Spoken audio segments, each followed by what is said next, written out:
stream, sorry. This is episode 3, Revenge of the Witch. So we'll go ahead, load in, and pick up from where we left off. So we should be in the Act 2 hub. So we'll go ahead and move forward into Act 3 as we finished Act 2 last time. And we'll actually have a few skill points that we can assign as well when we load in. Now we're going to attempt to kind of run through things a bit more quickly and avoid some mobs this time around, just because there is one thing I want to show you when we get into the next area.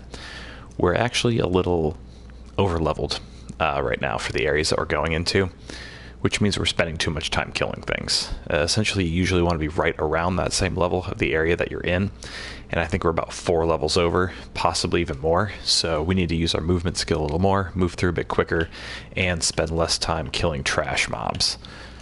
So first, let's go to our passive tree. We have 4 points to assign. So I want to move over here, grab some of these health nodes. We've been focusing a lot on our minions. We also need to focus a little bit more on our survivability. So 5% to maximum life, and another 10% to maximum life with 5% to all of our elemental resists. Should help us out quite a bit to start out.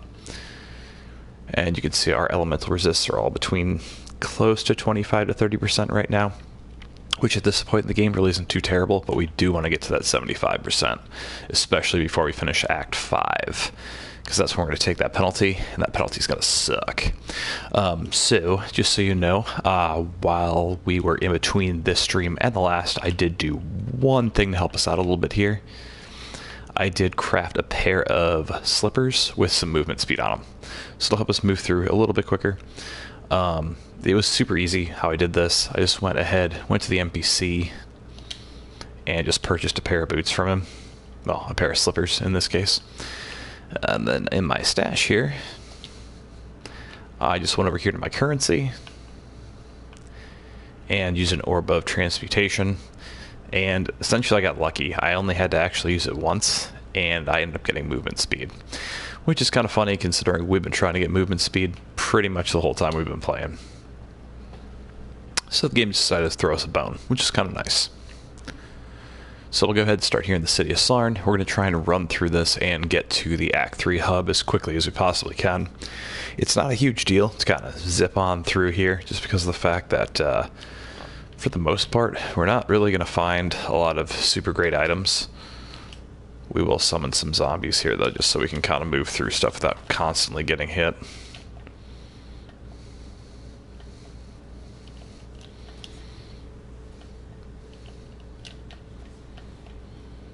And we're just going to keep cruising through. Now, the only thing I like about Flame Dash, I'll actually go ahead and open this strong box. Summon some skeletons. We will try and clear this real quick, just to see if we can get anything decent out of this box. Silver coin, not bad.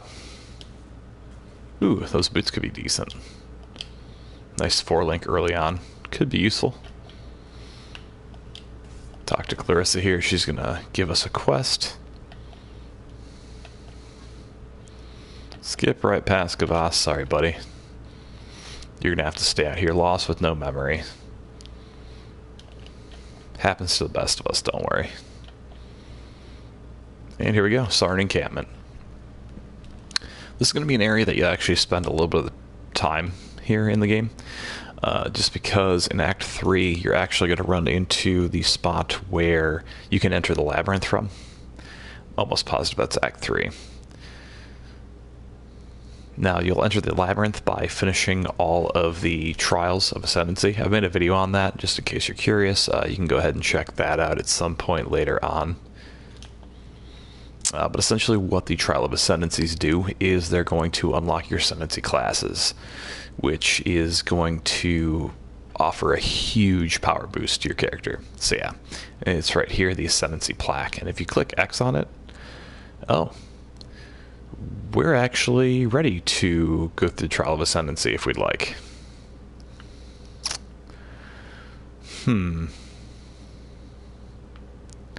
Let's go through a bit of Act 3.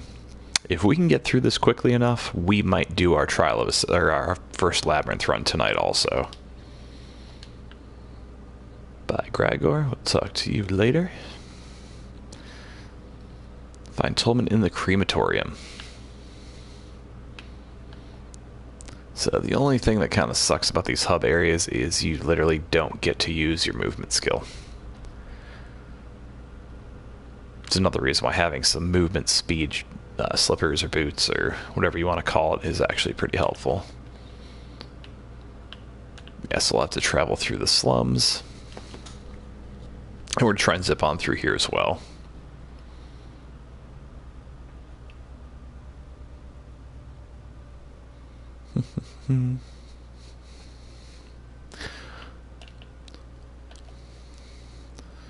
Hopefully everyone will identify this. Dexterity.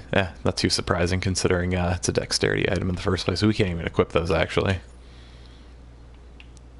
That's an okay amulet, but not something we need right now. Hopefully everyone has some fun plans for tomorrow. Good old May the 4th. May the 4th be with you.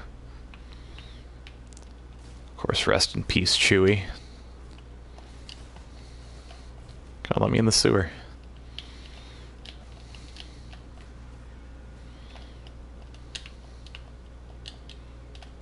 Okay, fine.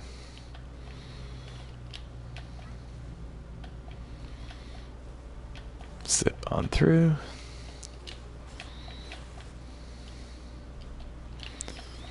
Yeah, this is one of the nice things that's, or one of the things that's nice about this skill. You just kind of cast it, let it kill everything that's around there, zip past it, and we don't even have to think twice. Like I said, they might drop some loot, but the odds of us getting like an exalted orb or, I mean, really anything decent at this point is pretty rare. And even if we do, for whatever reason, we can always go ahead and come back to that point on the map because there'll be a little icon for us to go back to, so it's not a huge deal. We'll be able to see it pretty easily. Gold enemy, I don't really think we have the damage output currently to really waste time on sitting there spamming at a gold enemy, so we're just going to keep running through. If you can take down a gold enemy, I mean, it's not going to take you more than a couple seconds. It's not a bad idea to go for it. It's just if you don't have the clear speed, you're kind of just wasting time. You can just be moving forward and just killing some of these trash mobs. The gold enemies obviously offer a lot more experience, but you have to kind of weigh whether it's worth it time-wise. My witch just doesn't really have great damage output at this point. That unique enemy back there, again, something I'm not going to have an easy time killing quickly. And we don't want to waste too much time, really. By all means, if you're not really trying to rush through things, yeah, you can absolutely stay behind, kill some more stuff. No one says you have to speed run through the game. But I'd kind of like to see if we can get through Act 3 with relative ease tonight and just kind of move on to that trial. And maybe we can actually kill these enemies a little quicker than I thought. Yeah, that was less of a struggle than I was expecting.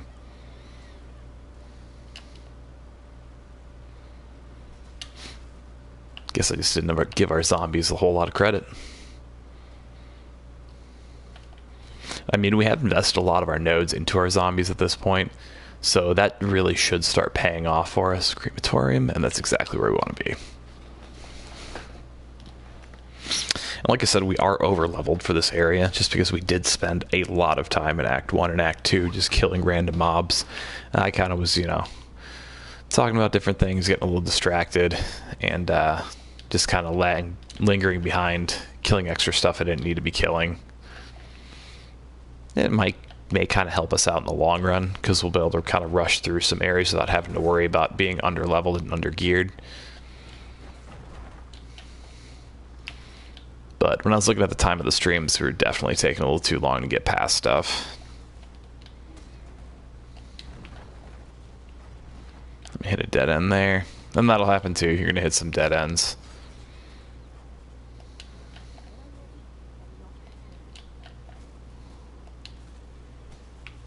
I'll definitely take that orb a chance.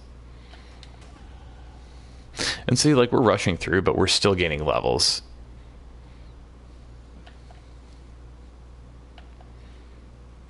And our objective. We should probably summon some zombies for this part.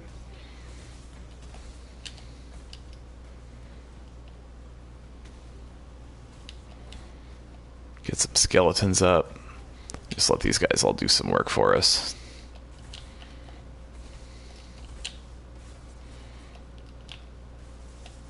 Yeah, and our firestorm and our minions here really kind of winning the day. Look at our holy relic out. Yeah, she didn't stand a chance. There we go. Tolman. Oh my god, they killed Tolman.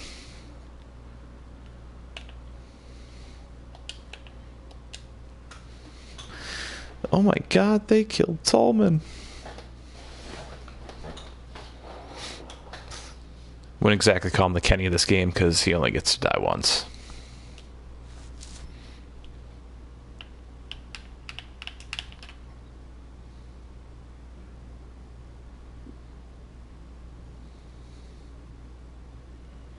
And we're back. Go ahead and let her know he's dead, Jim.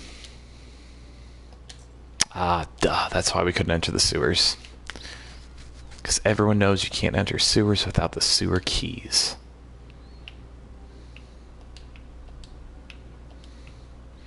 And we're not going to take the portal back just because we don't really have a reason to go back to the crematorium. And the sewers are pretty much right outside of this exit into the next area.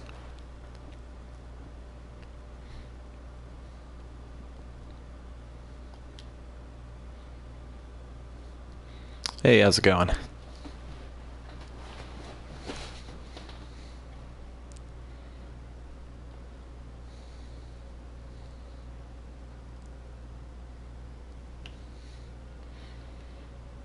Alright, so we are going to go rocket in the sewers and try not to step in anything.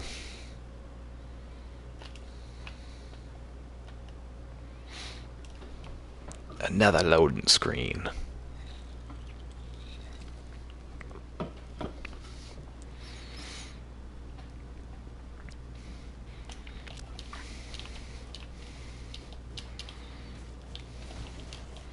Get some more zombies up. I do want to get some more health on our zombies too. It seems like they're dying pretty fast.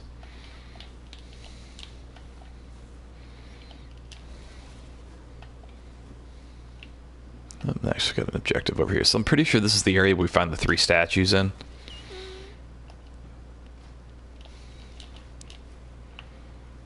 Yeah, and they'll be in these 3 different stashes hidden throughout the sewers. There's one.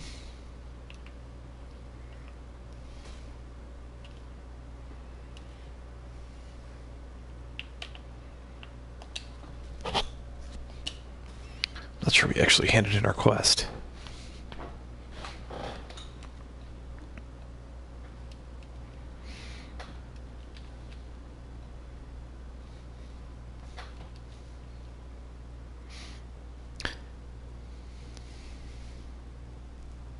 Ah, yeah, I do actually.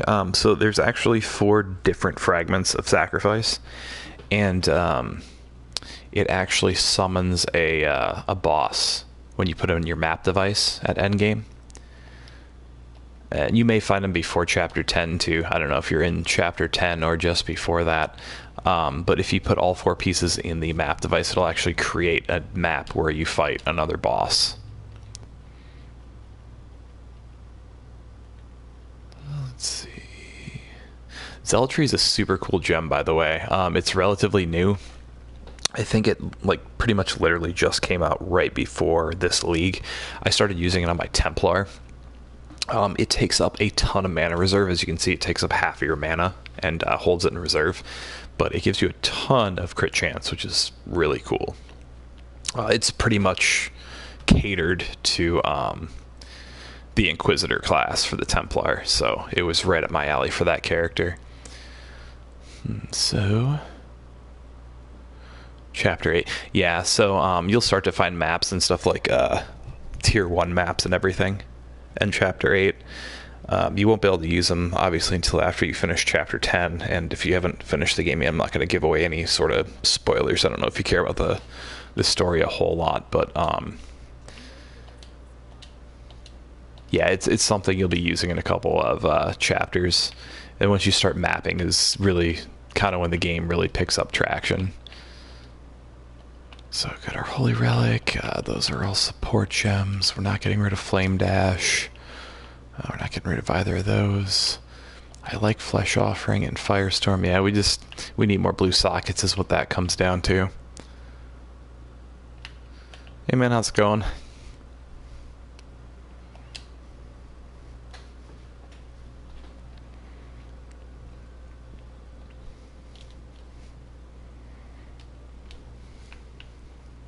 Oh, I forgot we actually earned a passive back there. We'll increase our life a little bit more, just because we've had a couple of close calls.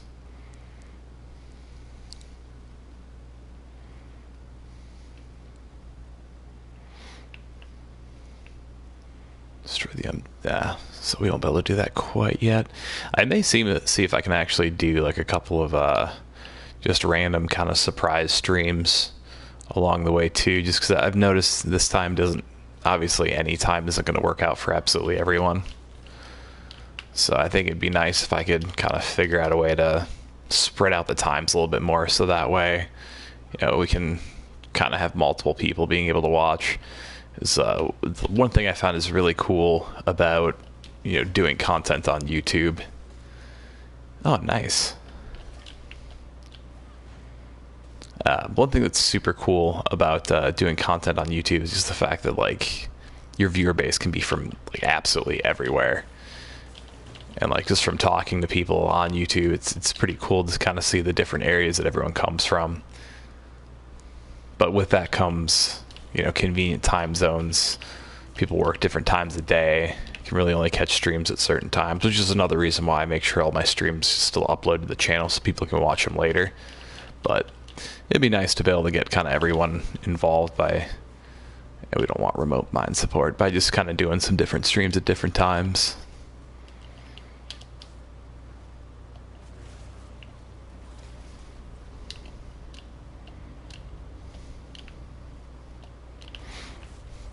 And one thing that might help you, oh, very nice. One thing that might help you actually raise your strength a bit more too is increase movement speed. Bullseye.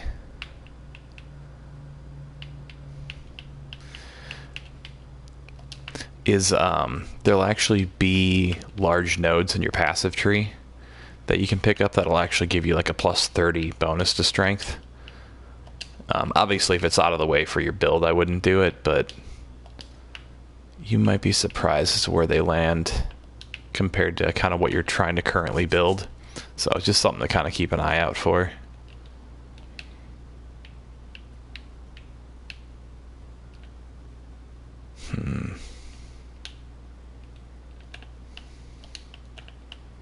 As much as I kind of hate putting skills on X, I may be stuck doing it just to be able to use everything we're trying to use here. So this is the hideout area for anyone who hasn't kind of run into these yet or isn't familiar with them. Basically, we just clear out the area and then we can use it for a different hideout. I don't think the different hideouts really have too many difference other than like the aesthetic look to them.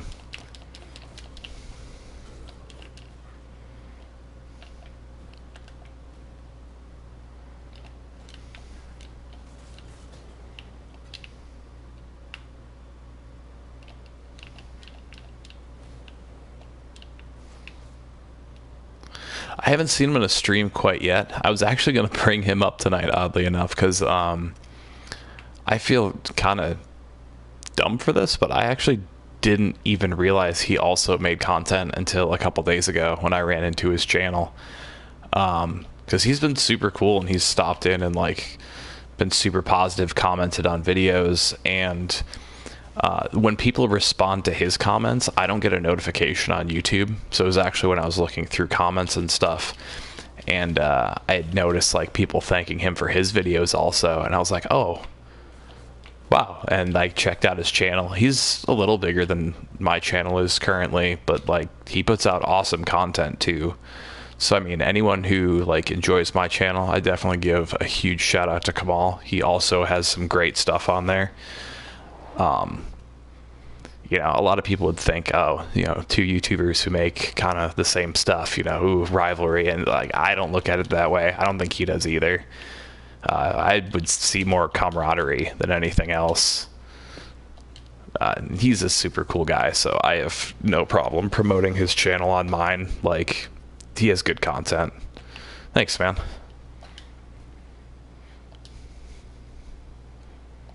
Like, I think it's important for creators to kind of support each other, especially when you just have like small channels like we do.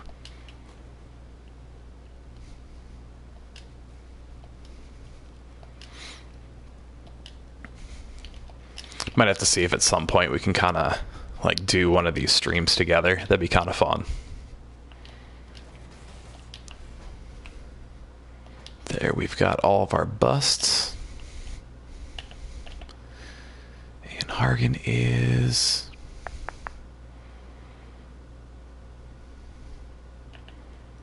Yeah, we'll go back to the encampment and turn that in. Why not?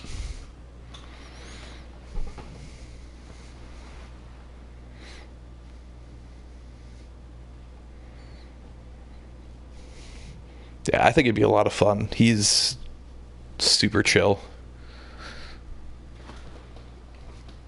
So I think we'd have a lot of fun.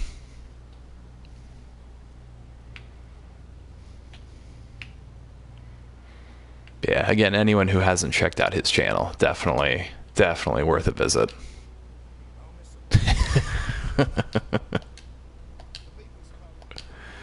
You never know who you might be Eskimo brothers with.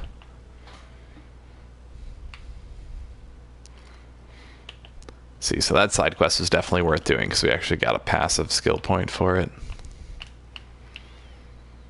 I think there's...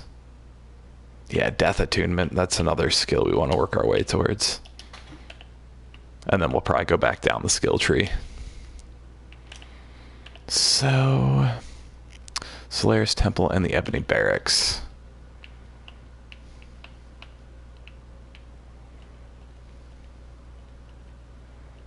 Yeah, so we have to go back and travel through. I should hit that waypoint. That's fine.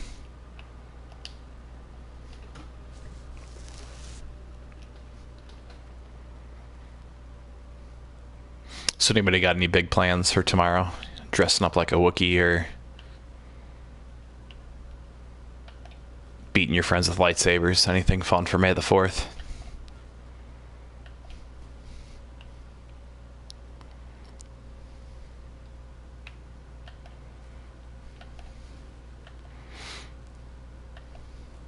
I've been thinking about going through and just starting to rewatch all the Star Wars movies again.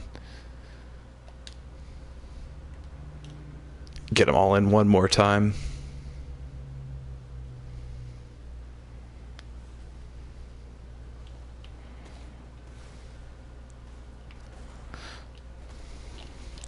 I would think Fallout 76 would be a hard game to stream too, just because of like the negative demeanor a lot of people have towards it.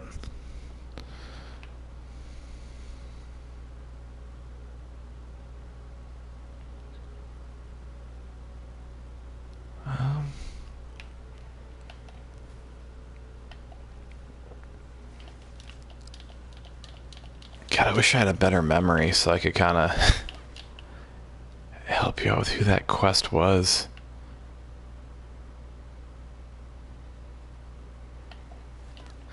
I don't think there's any quests in the game that like you can indefinitely fail. So if you didn't have any option to like continue the mission, it's probably something that was like actually programmed and intended to happen.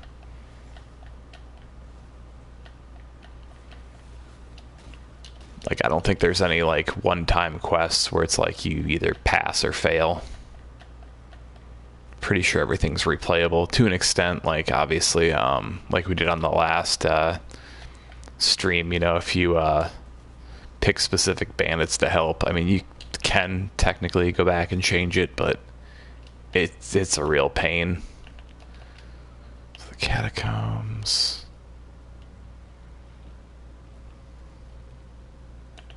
We'll see what area that unlocks.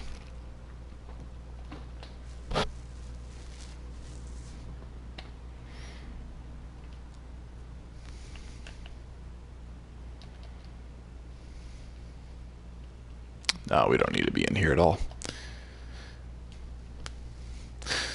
But yeah, I think streaming Fallout 76 would be hard in general, just because so many people have negative feelings towards the game. I personally didn't mind it all that much. Like, I kind of, you know, I missed the NPCs a little bit, but it wasn't like a game breaker for me.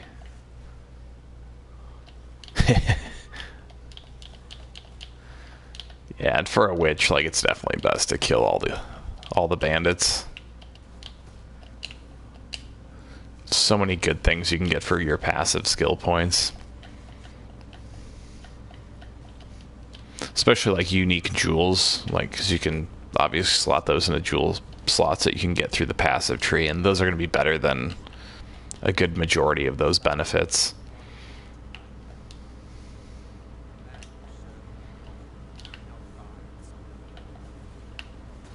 On my Templar, I'm pretty sure I took the mana regen, but because of zealotry, like, I had to. With that using up so much of my mana reserve, I needed to regain mana as quickly as I possibly could.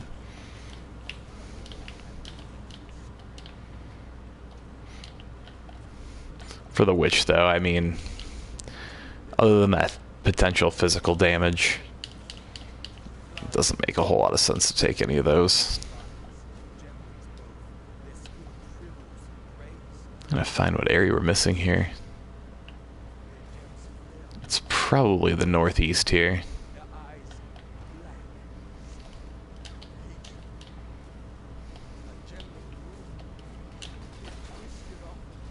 Yep, there's our little area right here.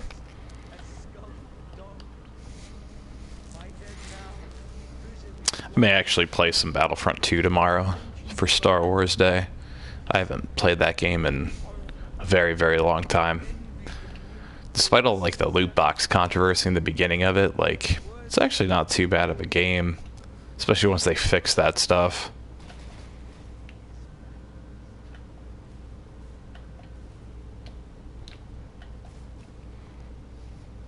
Been kind of tempted by that sale they've got in the PlayStation Store too, to pick up the first Borderlands again and do my best to find some time to actually play through those before the third one comes out.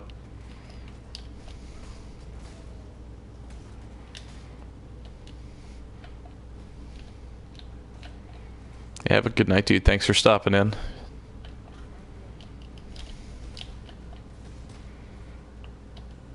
Strongbox will definitely hit this up.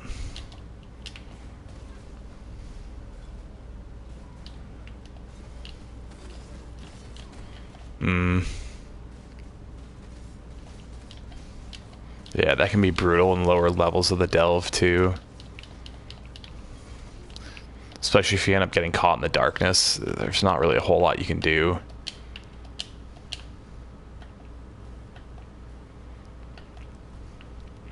Delve is fun, but it can be pretty unforgiving at the same time. Something I want to do more with my Templar. And I've played Borderlands before. It's just I played it back on, like, the Xbox 360, the original one. I didn't pick up the remaster of the first one when it came out. And I played a ton of the second one when it came out. Kind of scratched the surface on the pre-sequel, but I don't remember why I stopped playing it so early. That's the only one I actually haven't finished.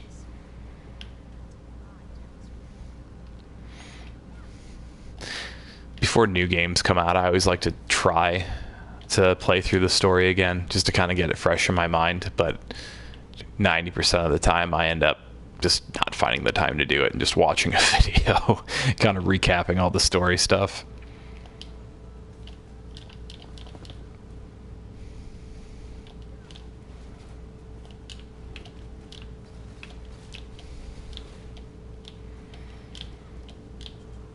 Yeah, the first one I've probably actually played through it at least twice.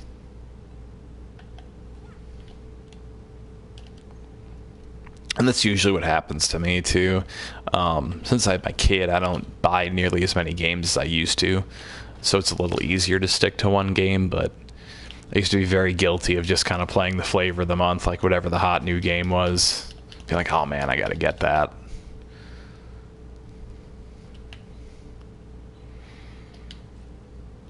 I have a huge backlog built up, but once Path of Exile hit the PS4, a lot of that backlog just continued to stay on the backlog.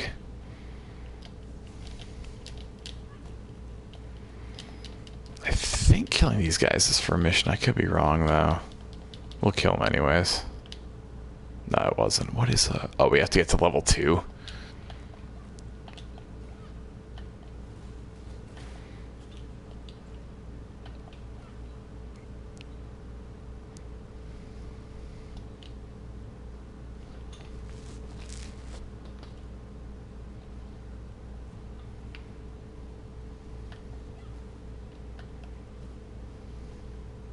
Just get past Kvass here again.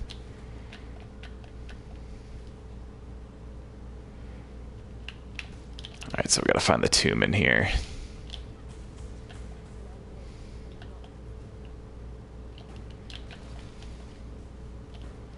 Yeah, we actually are a little squishy at the moment.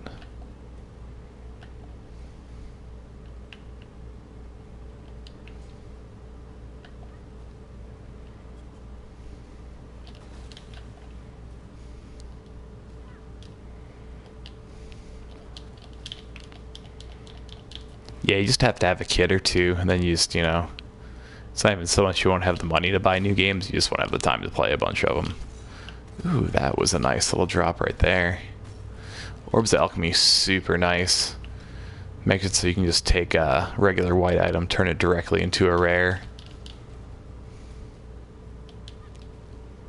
It's the least reliable way of crafting, like, decent rare items, but early on, it's probably one of the best ways to do it.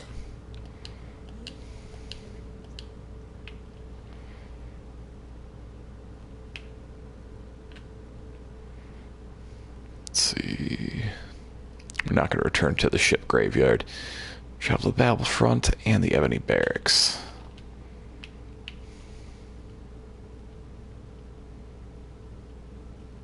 Yeah, we totally missed a waypoint there.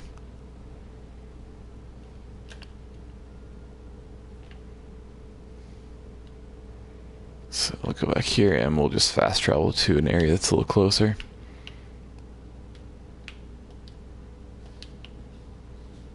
I guess it's just level 1.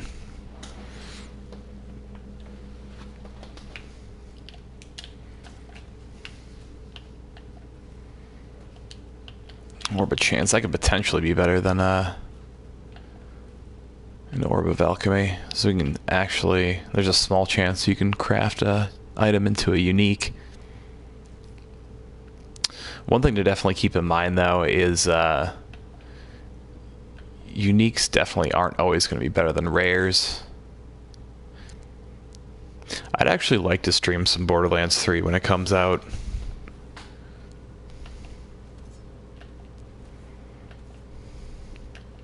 It's the thing I kind of have to gauge, though, too, is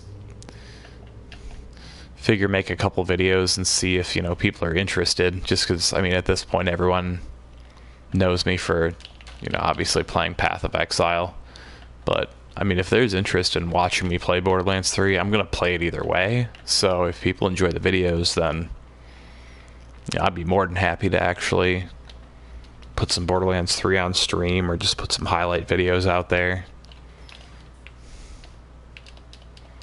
I don't know if it's something anyone would really need tutorials for, just because I feel like it's a pretty straightforward game.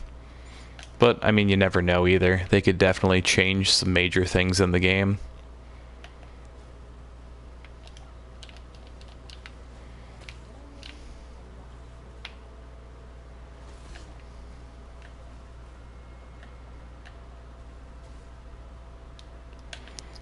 Let's see. Stop hitting me. Summon some more zombies for a little extra security. Get some skeletons. Take a look at the world map here.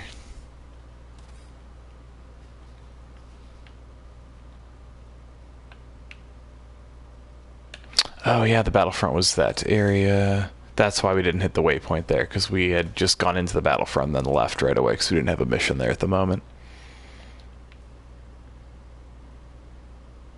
So I'm pretty sure it's actually the door down here. The Handsome Jack was an awesome villain.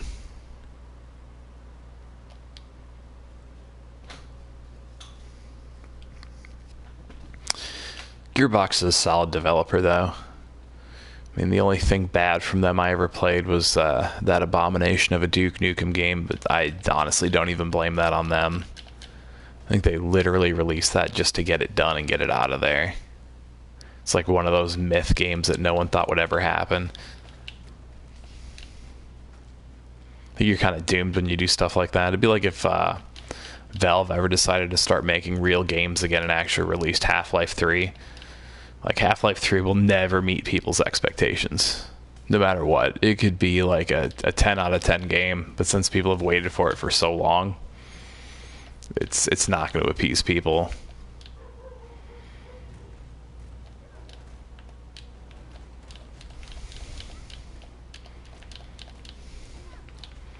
Borderlands 3, though, I think it'll definitely live up to the hype and live up to the name of the series. I hope it does anyways. It's like one of the only games I completely had my heart set on buying this year. So I'm optimistic.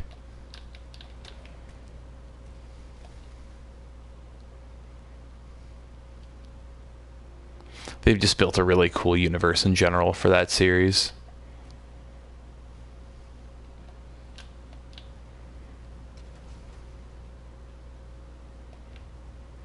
The Trial of Ascendancy.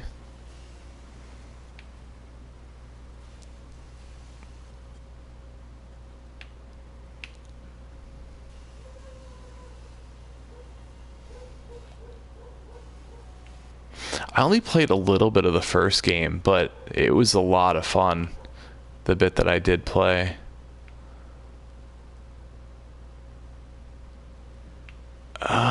I'm actually not familiar with that, Ed, and to be honest with you.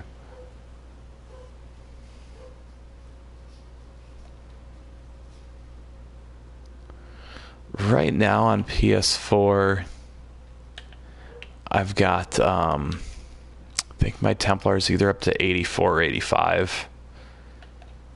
Unfortunately, the last couple of weeks I've been super busy with work and stuff at home, so like the streams and the tutorial videos have really all I've had time for.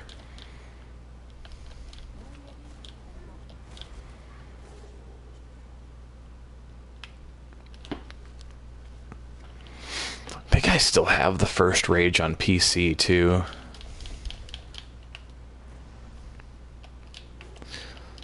It's one of those games I bought on Steam for a ridiculously low price. Steam is cool and all, but at the same time it kind of disappoints me because now Valve doesn't make games anymore, and they used to be one of my favorite developers.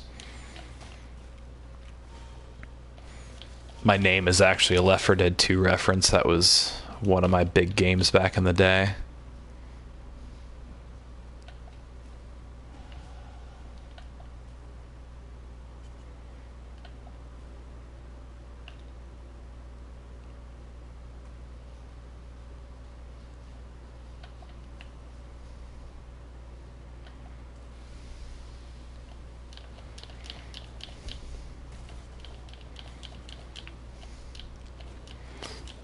And it probably ran just as well on PS3. I've never been big on the whole PC master race idea.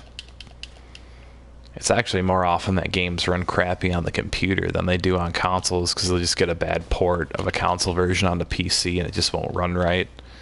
You don't really see the reverse happen.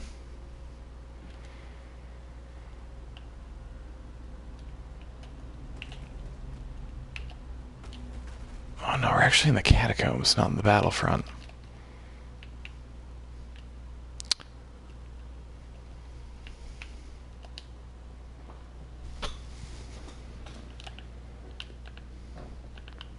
I have to be on a waypoint to actually do that.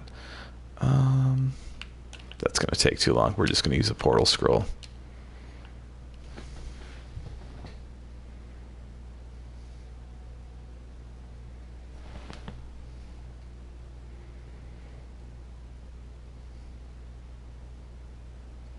And that's the same for me. Like, when I'm actually at work, I'm doing sales from a computer, so it's kind of nice to just sit back, relax. That and most of my friends have consoles anyways, as opposed to gaming PCs, so it's way more convenient.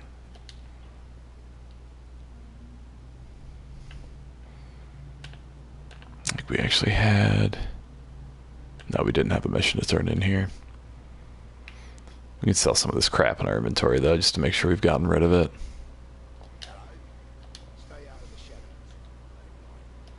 Good chromatic orb for that, and that. And probably get a couple of prophecies going here, too. That's a dumb one. It could be decent if they drop anything good. At least a tormented spirit. And we could get loot from that too, potentially.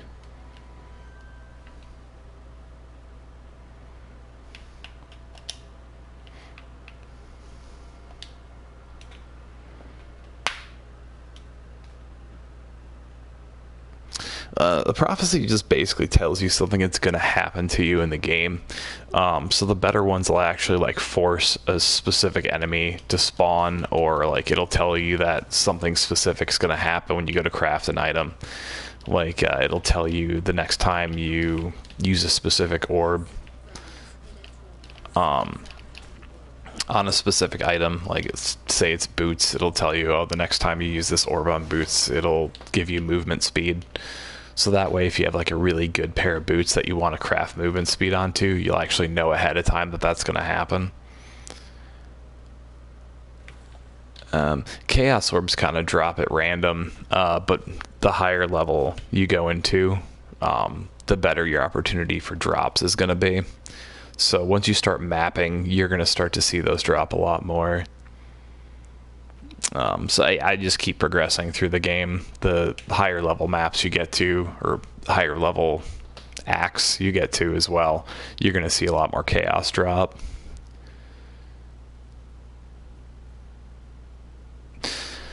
Yeah, getting a platinum trophy on this game is not going to be easy by any stretch of the imagination. I'm trying to remember where the hell the battlefront is. Just zip over here and see where...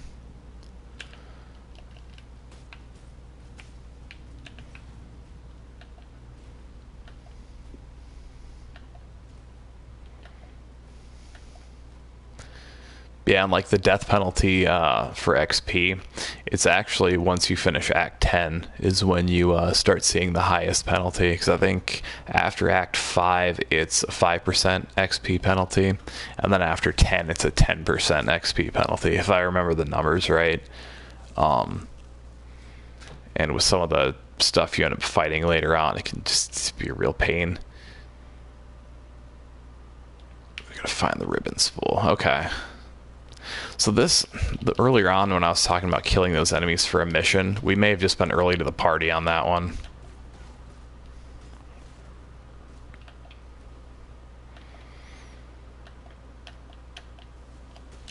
XCOM is a great series. That was probably one of the better free PlayStation Plus games we've gotten.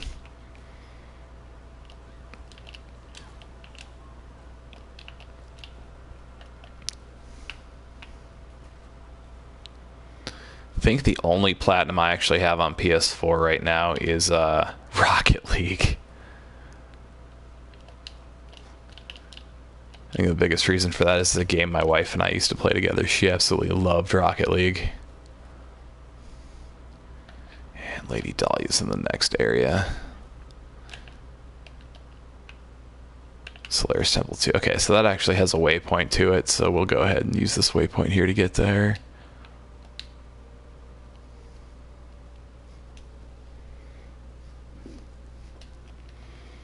Yeah, and I thought Rocket League was a lot of fun too, but like I can't fly. I sucked at flying in that game.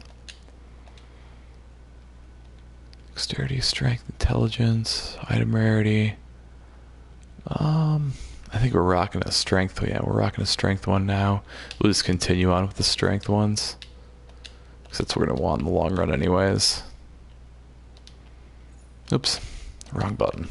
That's another thing to pay attention to too, is because you can see there's both amber amulets and amber amulets, like they always have that same plus 20 to strength. So if you're ever looking for specific like attributes or a specific stat or anything like that, when you're looking in the trade market, you can actually kind of have an idea of exactly what you want to look for based on the actual name of the item itself. Every shield max life, elemental resistances, mana on kill. I don't really care about cast speed, so I think we'll actually keep the one that we've got. And then we need to go to the docks and the Ebony Barracks.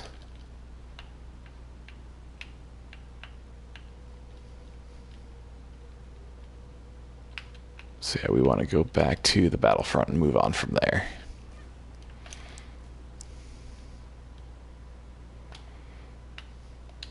Yeah, one of my weaknesses as a human being in general is the fact that my sense of direction is not the greatest. So if you're like me, I would definitely use the map to your advantage. It's super useful to have that feature to where it like highlights the different area of the map where the actual mission itself is, because I need that constantly. So basically from here, I know anything that's not the Solaris Temple is an area, Solaris Temple or the Marketplace is an area I need to go to. So corrupting an item, it can make it more powerful by giving it some special mods sometimes. It does have a downside, though, in the fact that it can completely change the item, which in turn can make it complete garbage, just like, you know, re-rolling your affixes with any other orb. The difference is when you corrupt it, you can't change it after that, so it's a permanent roll. So it has the potential to give you like some awesome, stronger modifiers and make the item that much better, but you also have the chance of completely ruining the item too. So it's kind of a double-edged sword. And items actually aren't the only thing you can corrupt. You can corrupt gems, you can corrupt strong boxes, you can corrupt maps. Just about anything you can use a normal like crafting orb on, or currency orb, you can also corrupt with a Val orb. Take that. We actually have a couple more passives. I don't remember offhand if you can corrupt a unique or not. I'm sure you can.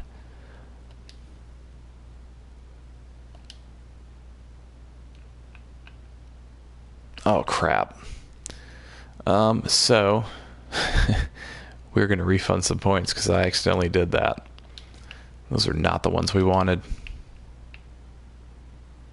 We wanted to head this way. Yeah, I've just never done it.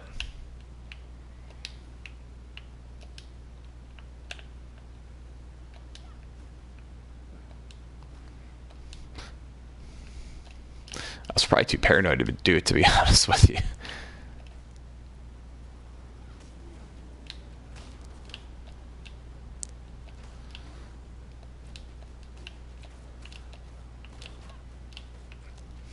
I personally wouldn't do it unless I had unless I knew I had the currency to actually get a second one off the trade market.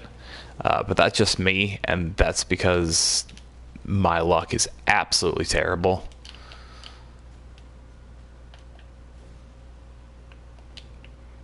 But I have a buddy of mine who I play a little bit of Path of Exile with, and I play pretty much every game with, and he is the luckiest person I have ever met in my entire life. So if I were giving him advice, I would probably tell him to corrupt absolutely everything that he runs into, because he's going to turn it into like the best item in the game.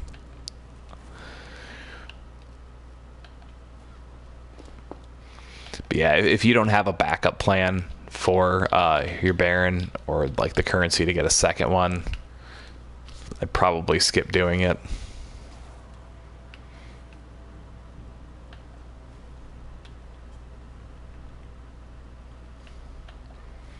Just gotta find that sulfate.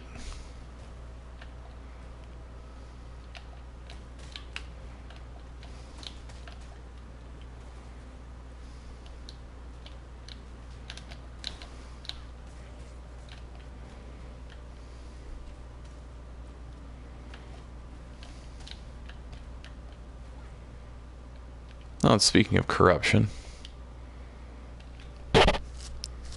nice corrupted area for us to run. Hoping you find Val skeletons soon.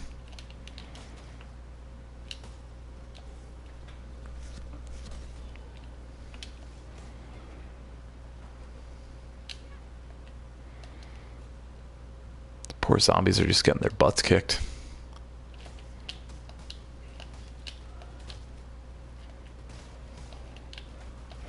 So yeah, if you're trying to preserve your currency, I probably wouldn't corrupt it.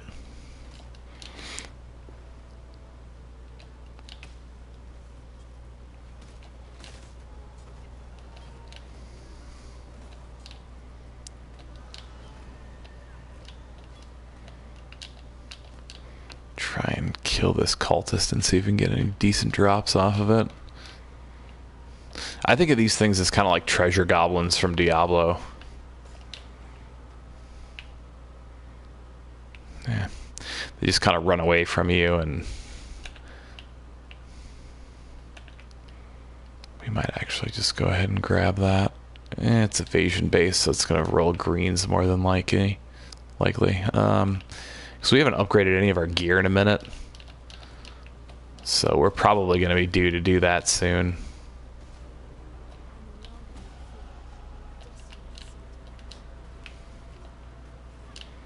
Okay, we're still doing some pretty decent damage though. Mage's Vestment, so that might actually be pretty nice. Glad we're getting some orbs of fusing, because those are super useful too. Power Siphon, Lightning Strike. Not what we were hoping for, but that's fine. Another thing to keep in mind too, so if you're looking to get into, you know, kind of corrupting items or just corrupting in general, you actually want to save some of those Val gems, because there's a crafting recipe or a vendor recipe you can use to get Val orbs from them. But you'll actually need, I think it's 9 of those. Oh, unique.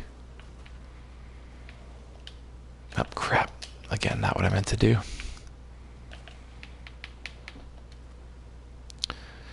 Intelligence mana, some resistances.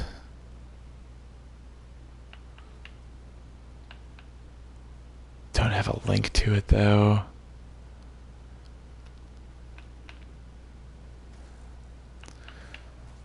I'll give us more energy shield too, which will actually be nice. I don't really want to use an orb of fusing this early though.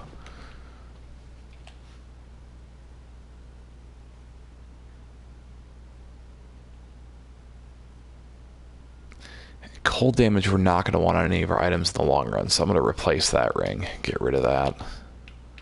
That's for mission, so we can't do anything with that. Life, mana, energy shield. So we'll lose some fire resistance, but it's definitely much better than our level 2 item. Yeah, we're long overdue to upgrade our items. I'm actually surprised we haven't been struggling a little bit more. Don't need that right now either.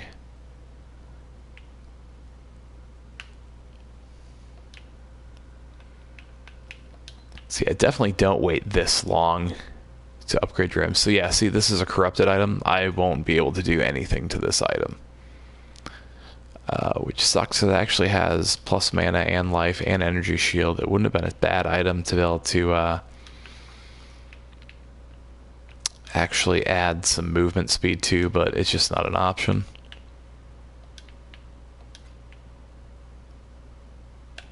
You know, actually, just so we can pick up that unique, we'll just go back into town so we can sell some of this stuff real quick.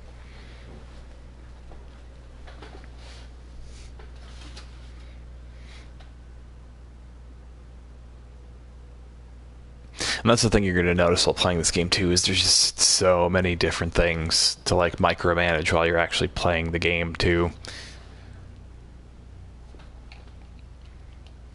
I kind of knew we were going to be due to change up our gear here too. No, you're not going to lose any levels. You just lose progress towards your next level.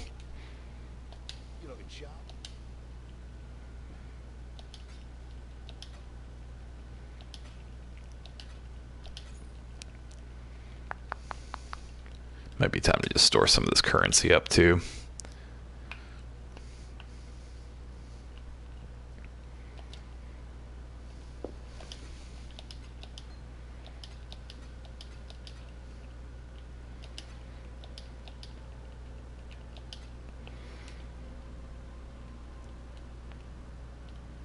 And we'll just hold on to those valves for now.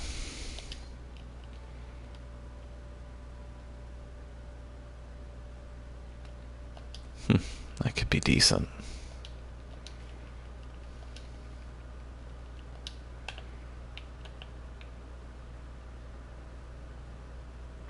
Oh, that sucks. We need more dexterity. So this is a good example of... I actually found two with my Templar. I overturned a rock in a map and it gave me an exalted orb. I was pretty stoked about that.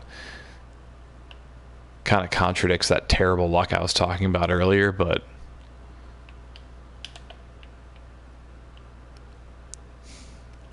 so that sucks because we can't use Flame Dash. However, there's a way around this.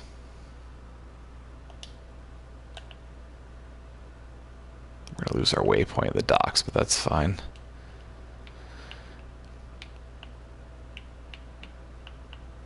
So we're going to travel to our hideout. If you ever find that you do this to any of your items, this is typically what I'll do, is I'm low on dexterity to actually use one of my items right now, which really sucks. But I'm just going to take one of my equipped items and literally just craft some dexterity onto it. So dexterity, I believe, is a suffix modifier. There's 2 suffixes on these boots. So I can actually unequip these boots. Well, no, that actually won't work because I need it on something else so I can wear those boots. Prefix and 2 suffixes, so that should work. So unequip our chest piece. We'll move it in here. And just craft some dexterity onto it. I'm not going to put that much dexterity onto it because that's actually, I don't have 2 chaos with this character yet. That's actually digging into my stash. So technically, I think I only have, I guess this orb's a chance.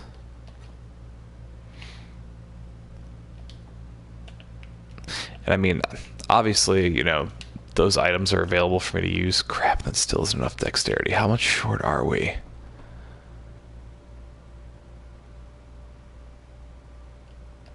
That doesn't make any sense, game. Let's try this.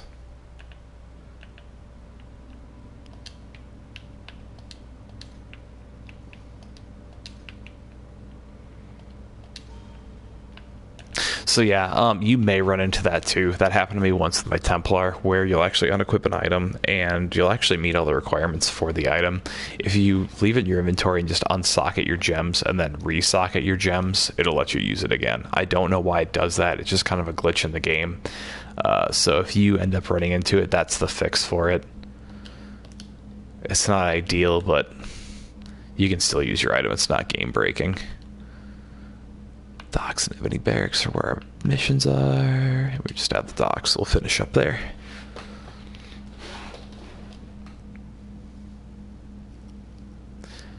And the first time that happened to me, where it just wouldn't let me use an item, it took me much longer than I'd like to admit to be able to figure out how to end up working past that.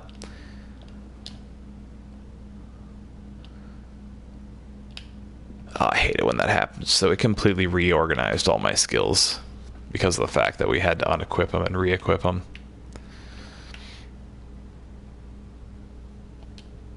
So I'm actually going to equip Desecrate on X.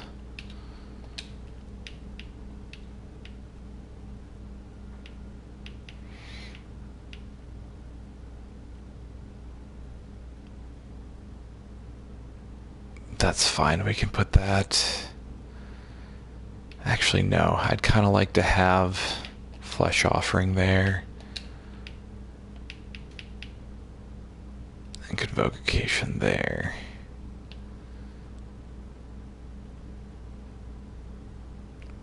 Yeah, I can imagine not wanting to do the labyrinth due to lag, because that's gonna suck, dude. Like, you're literally gonna die, and it's not going to be your fault whatsoever. Like, nothing you can do about it. You lag into a trap, and it's just game over.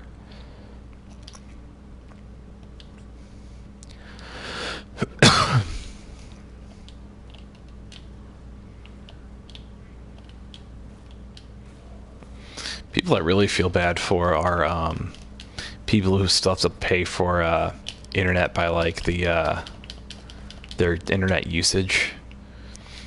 Like, that blew my mind when I would talk to a lot of people playing Marvel Heroes at the time, and they'd, tell everyone about how, oh, this download sucks, that I have to, download this much. Actually, we already dropped that. You have to download this big of a patch because, it's going to take up all my data for the month. Ooh, increased movement speed. Did that have a blue? It does have a blue socket.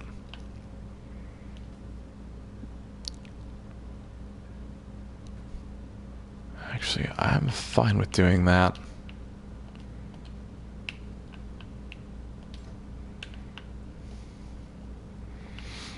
So, a hatchet isn't necessarily the most ideal weapon for a witch, but most of our damage is being done by our minions anyways, so it doesn't really matter a whole lot.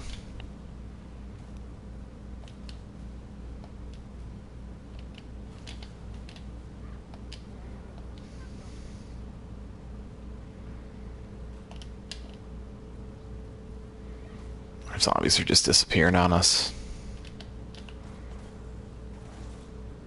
Get some skeleton action going here and move on. Yeah, the biggest thing I hate about the labyrinth personally is once I get to that final little area of the labyrinth, and he just kind of teleports you right over some traps. Like, literally the most irritating thing in the world when that happens. You'll end up clearing the rest of the labyrinth without any issue whatsoever, and then he teleports you over some traps, and it's just, nope, game over. Termination. We don't really need that. Not a bad skill gem, though. Just not what we're going to use for our build.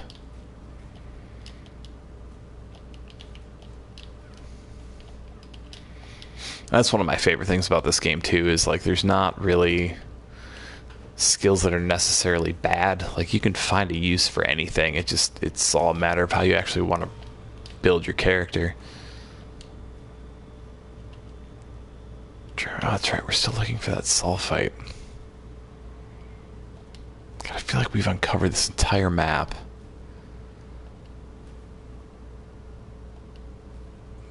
Probably right underneath this corrupted area, knowing my luck. I just didn't keep pushing. Yep, sure is. Why not?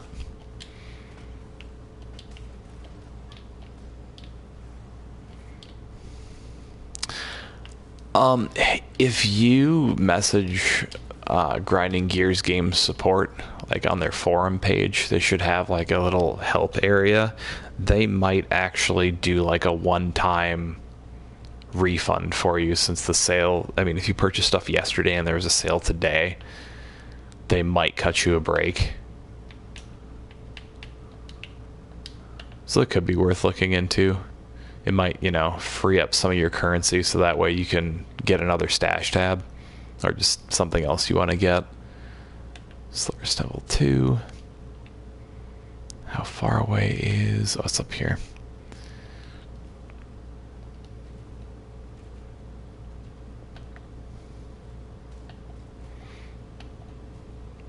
I actually considered picking up some more stash space just because I wanted to make this an example of having like a purely fresh character, which is why I'm not using any of my stuff in reserve for my Templar. But I only actually have one stash tab free because I tend to hoard things a little too much. But so far it's been fine with this character.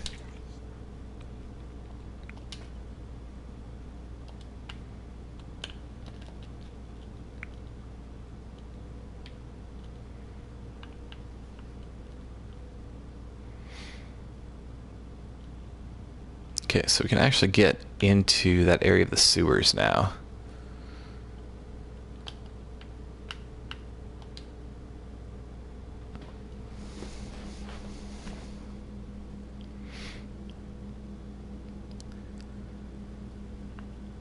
Yeah, stash tabs was the one thing that I purchased on this game on PC too.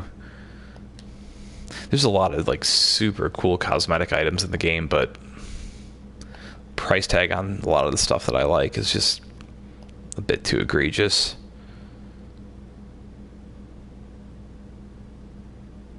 Like there's some really cool looking wings, but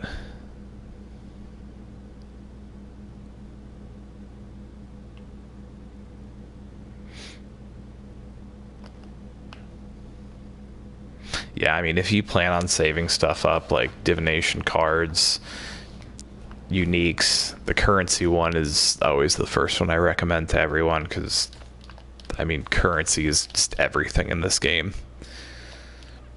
You know, you usually want at least one premium stash tab, so that way you've got one you could sell. I turned all of mine into premium just because I like the ability to edit them, the names, the different colors.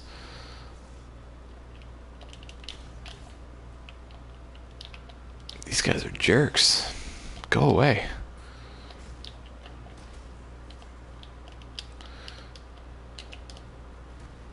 Get our minions back. Yeah, the unique stash tab is really nice. It's pretty cool to be able to actually, you know, hide away one of every single unique in the game. Something in a lot of other like ARPGs that I've done anyways is try to stash away one of every unique. Eventually it becomes impossible though.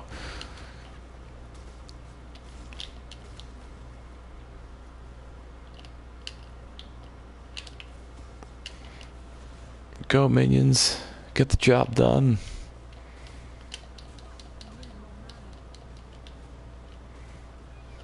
Nice chromatic item. Oh, there they are. It's like, why didn't we get anything out of the drop box yet?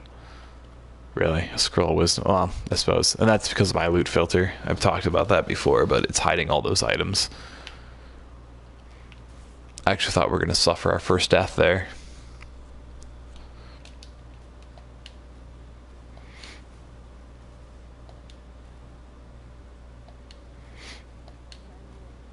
I believe there's a mini boss here. Yep, the general.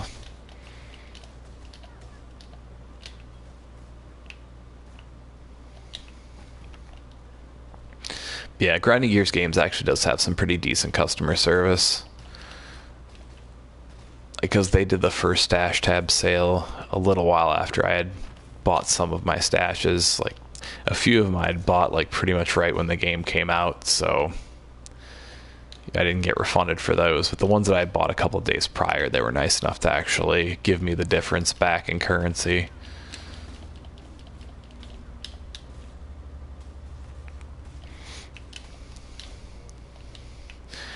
There's actually a tab, a stash tab, where all of your orbs and everything, and your scrolls and that, you can store a stack of up to 5,000 in each slot, which is really useful just because otherwise you can typically only stack, most orbs it's about 40. So like if you were to stack, we'll just say chance orbs, just to give an example.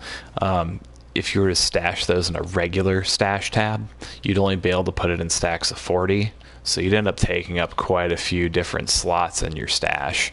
But if you actually have a currency stash tab, there'll be a designated spot for it, and you can put a stack of up to 5,000 in there. And it's going to take you a while to actually get 5,000 of any currency.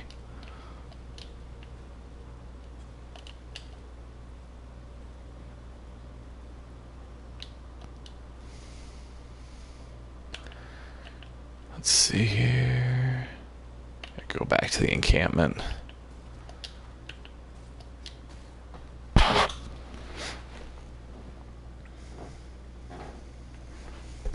yeah, that's cool that they were actually willing to refund the unique stash tab, because I mean, I suppose if you wanted 2 of every unique, that could potentially be useful, but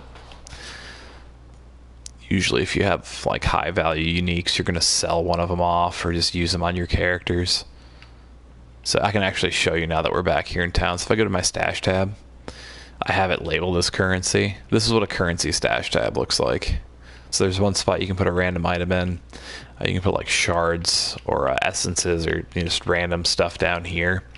But then there's actually like designated spots for each different type of currency. And as you can, like right there, I've got 1,391 scrolls of wisdom. I mean, I can stash up to 5,000 in that spot, and it works the same for everything that actually has a designated spot on here. You can stash up to 5,000 of them. So this is like the one stash tab I would always buy. Super helpful. Let's see, what's the other? So max life evasion, fire resist.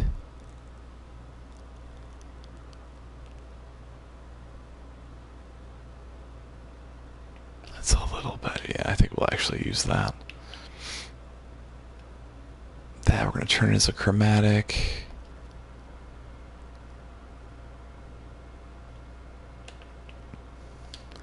Yeah, and then like a unique stash tab. I don't know if I've picked up this unique yet. I have not. But yeah, it'll let you actually go ahead and just stash one of every single specific unique in the game. So another nice stash tab. I mean, they definitely incentivize you to buy stash tabs, did like the different stash tabs. Flame blast, ball lightning, race Spectre, that could be nice.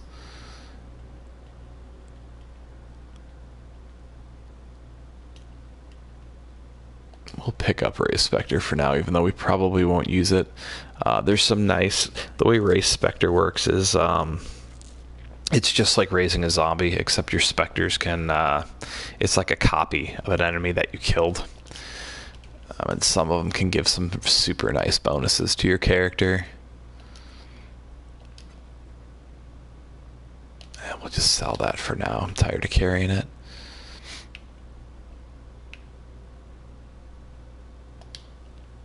Like a lot of the high tier players will typically raise Spectres that just offer support skills.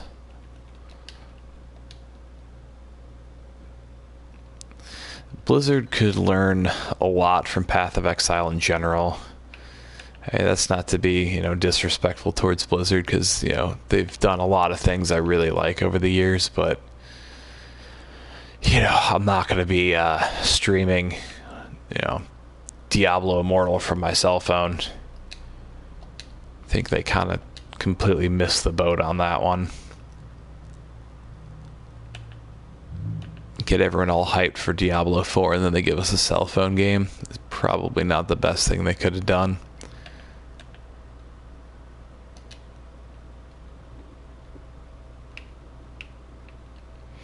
Like, I'm sure they thought people would like it, but test the waters, man.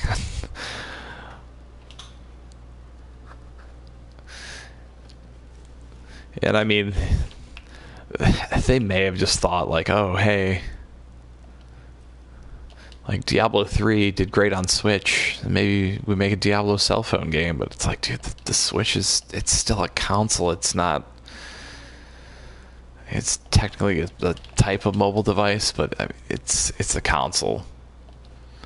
It's basically like a Game Boy lover's dream come true.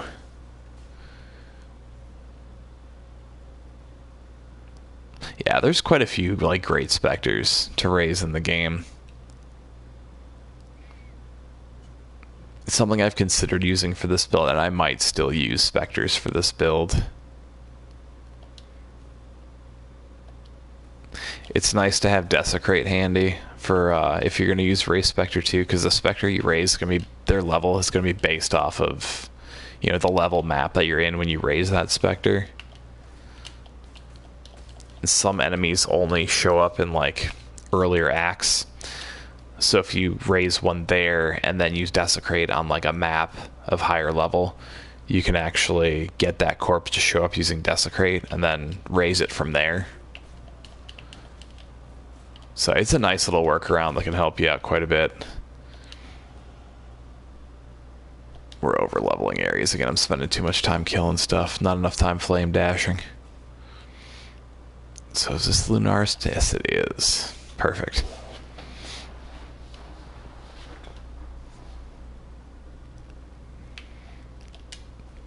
But yeah, I'd really like to see Blizzard get back to their roots. I don't know how that's going to work out with them kind of answering to Activision all the time now, but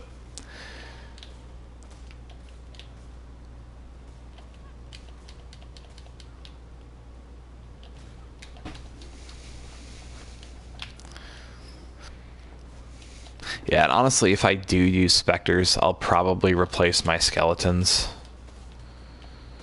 Just because my skeletons are what I planned on putting in my Baron helmet, but yeah, usually you want to like actually put like damage and speed and some health gems on your skeletons, and the only thing I don't like about skeletons is the fact that they have a duration, unlike the zombies. So it's more like burst damage. So I mean, a Spectre might almost be better just in the fact that it's easier to sustain.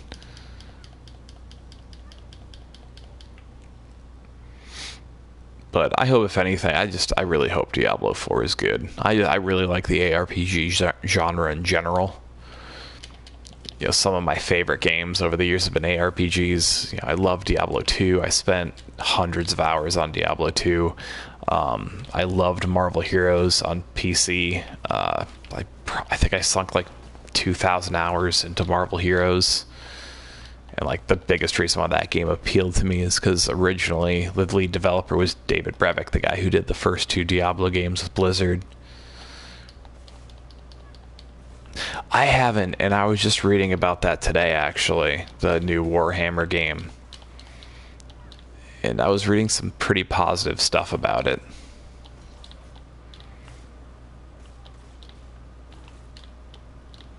Have you played it at all? What do you think of it?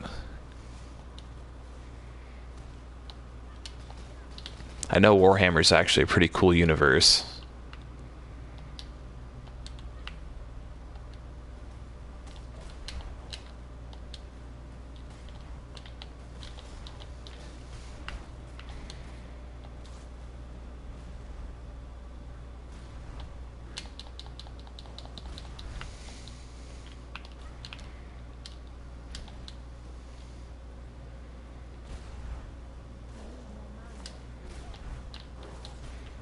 Leave my zombies alone, you bully.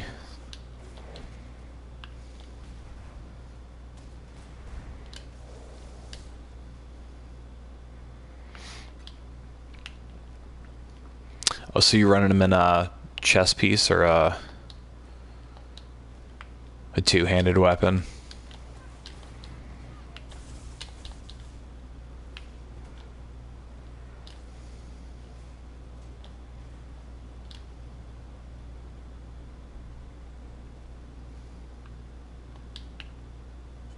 Okay.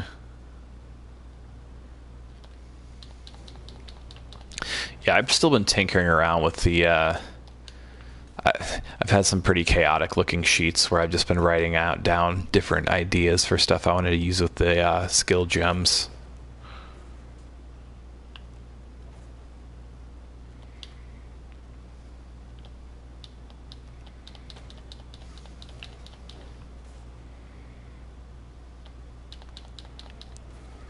I think I know which staff you're talking about. I'm admittedly not the greatest with item names either.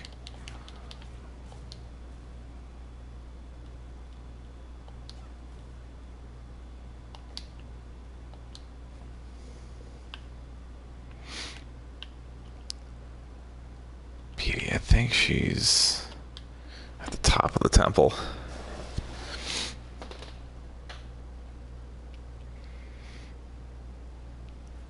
Yeah, I may have to look into that Warhammer game. I mean, I've even played Blood Bowl and had a lot of fun with Blood Bowl.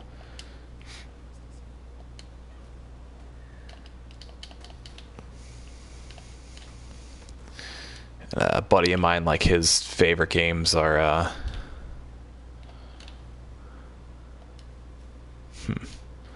May have to see if I've actually already gotten it or not.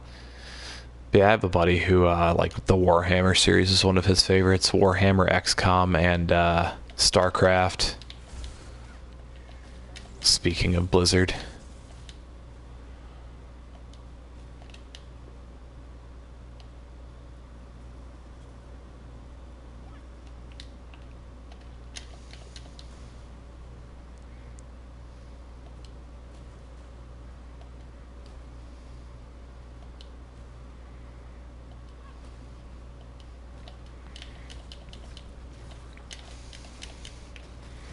Once I get to the point too where I'm actually like mapping with this witch character, at that point I'll probably actually use, you know, some of the items that my Templars dropped, because at that point it's kind of point proven essentially. I just want to show you can actually make it through the game without really having to worry about like selling items on the block and just kind of looting as you go, and essentially just kind of show how you do that.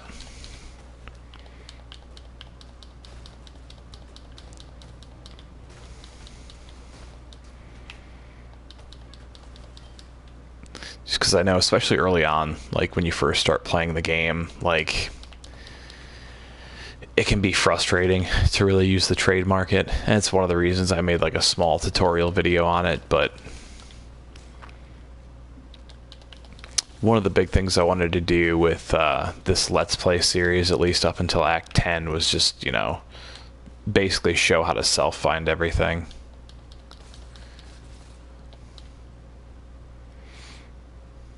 Now, and if you get good gem combinations, I think summoners are actually some of the easier characters to play in the game.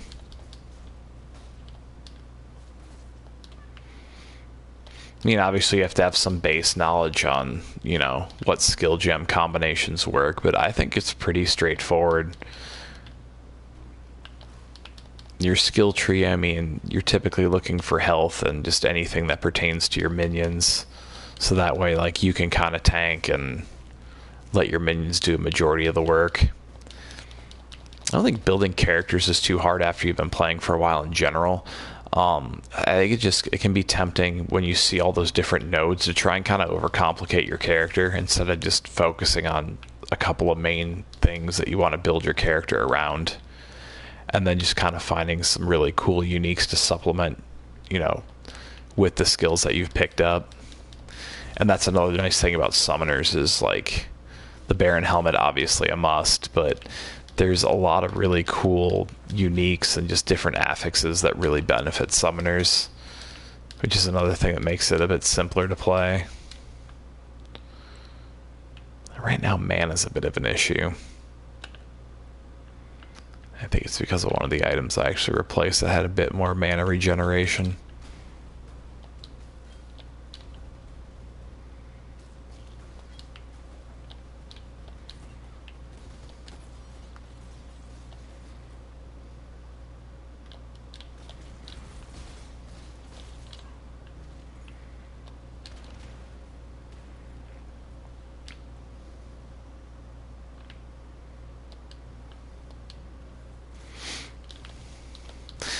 I think in the next league, you'll probably end up seeing more people giving Marauder a shot, because I think Grinding Gears actually talked about buffing melee characters, because they're not really in the greatest spot right now.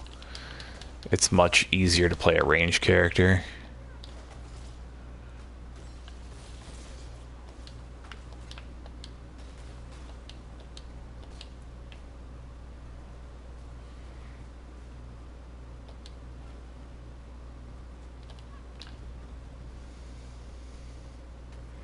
I like crit builds. Crits are a lot of fun.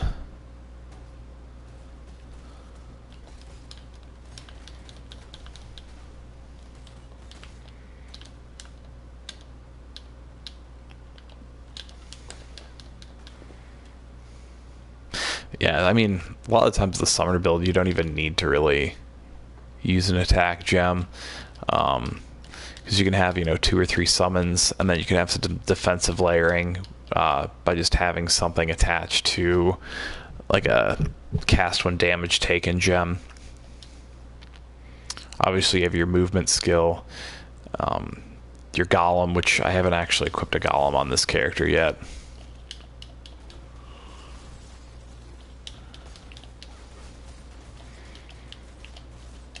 Yeah, I feel bad for anyone who has kind of started off the melee characters like their first character in the game in general, because it's a hard road. Let's see if this helmet's any good. I think our current helmet... Actually, no, our current helmet's the one we just replaced.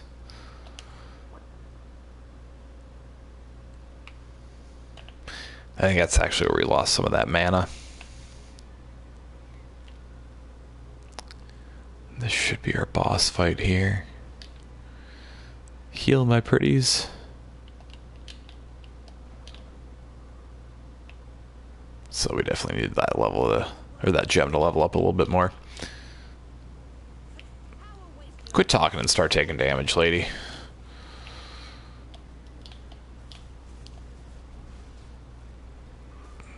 Yeah, this is a nice situation to start casting skeletons. Good spot for that burst damage. She's dead, Jim. Superior granite flask, I'll take that.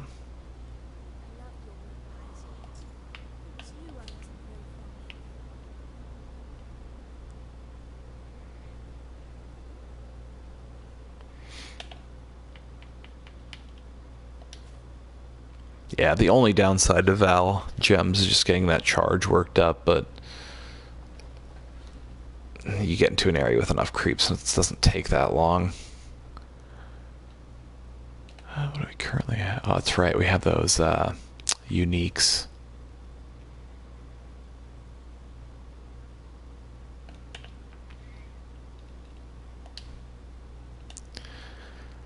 Back to the encampment we go.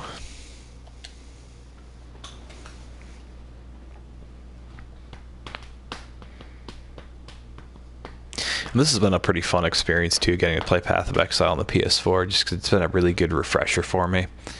Just because I did stop playing for quite a few months. Just got wrapped up in other games, and it happens. Especially for something I played on PC, like it's harder to actually continuously go.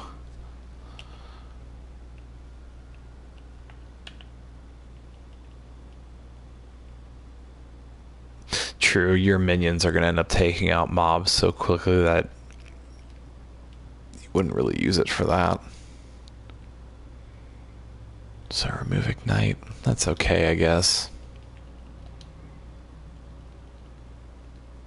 I don't really know if we'll use that for this build, to be honest. Oops. Just gotta talk to all them. That would be more for like storyline stuff. We're not really too concerned about that.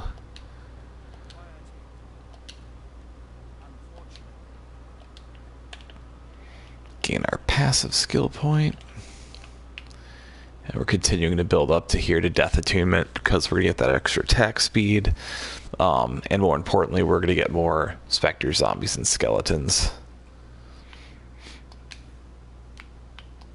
We actually have a couple of points left.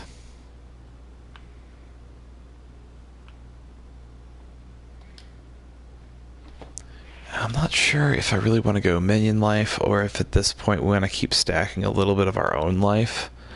Just because we've had a couple of close calls so far.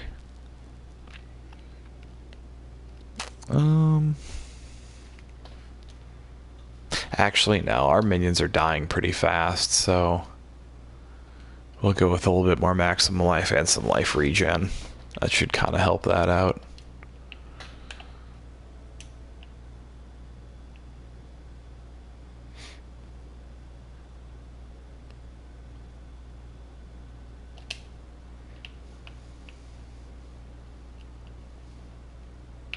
I'm pretty sure the Imperial Gardens are up here.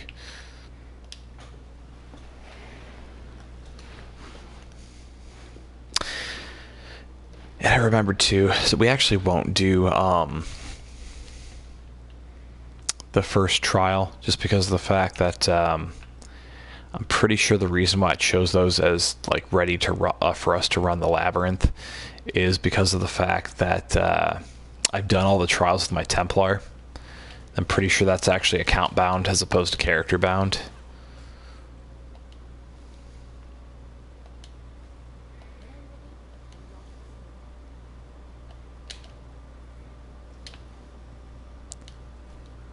So we could, I think we'd actually do okay in the Labyrinth, but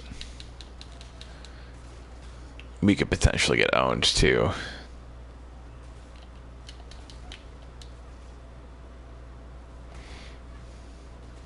Which wouldn't be bad. It's not a huge deal because we haven't finished Act 5, so we're actually not even going to have a death penalty at this point. But I kind of like this trend we've got going where we haven't died with this character yet. I'm not playing hardcore league or anything like that, but it's just satisfying to not die. Crap, it's not warping through there.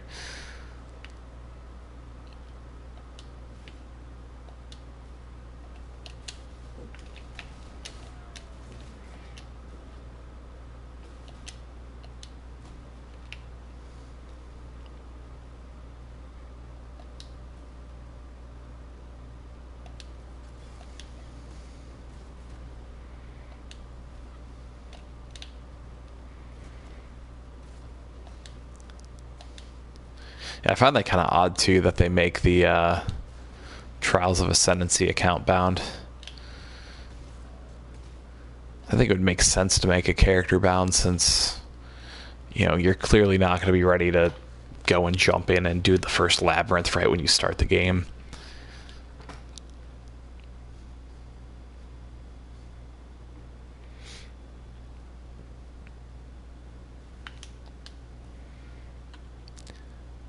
Let's see, so we need the Scepter of God. Oh, Einhar's here. Dude, I have seen so many more beasts in this playthrough than I did my first playthrough. I literally found Einhar in like the very first area in Act 2 when you run into his mission, and then like one other time.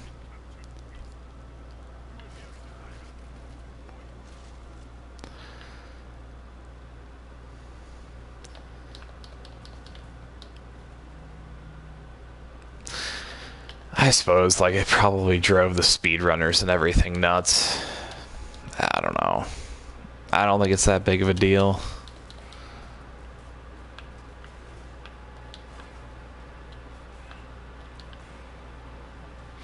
But, I mean, if you go on the forums right now, or PC, it's the, one of the leads over at GGG just released a statement about, because there's been a lot of complaining about just different changes people want to see in the game, and like I think a lot of it's based off of, you know, some of the melee character issues. I haven't read too far into it, but one of the lead developers released on like social media and everything his statement on, you know, why things just take a while to get fixed and how he doesn't want to force his crew into overtime. And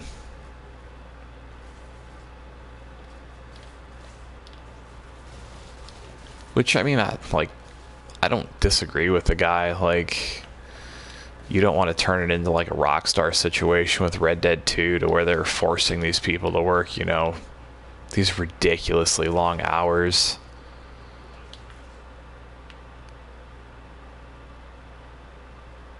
Like, so I respect them for not, you know, forcing their employees into overtime. I mean, I've worked in situations like that, and dude, no one wants to be, you know, you get the option for overtime. That's one thing, you know, that's cool, you know, give you a chance to earn a little extra money, but to being essentially told, like, I don't care, you don't need time with your families, like, you come in, work overtime, and get this patch for this game out, like, you know, that's garbage. So yeah, I can get behind them not wanting to do that.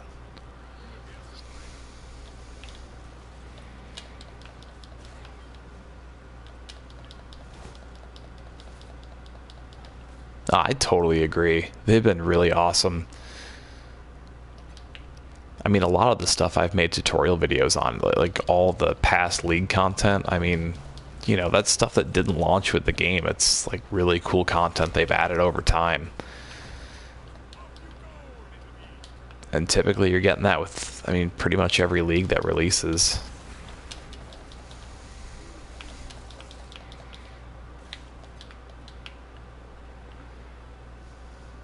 But I mean, that's the thing. Typically, it's the smaller developers that do it right.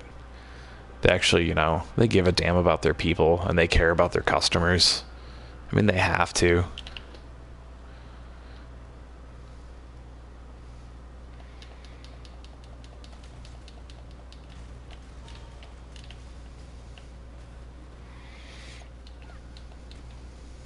Yeah, exactly.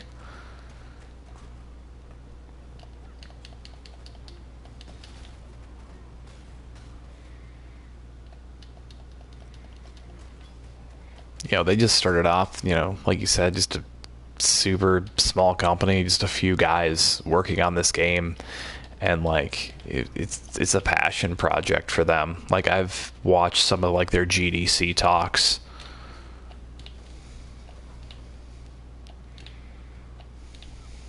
Thank you, I appreciate that. I'm glad they've helped.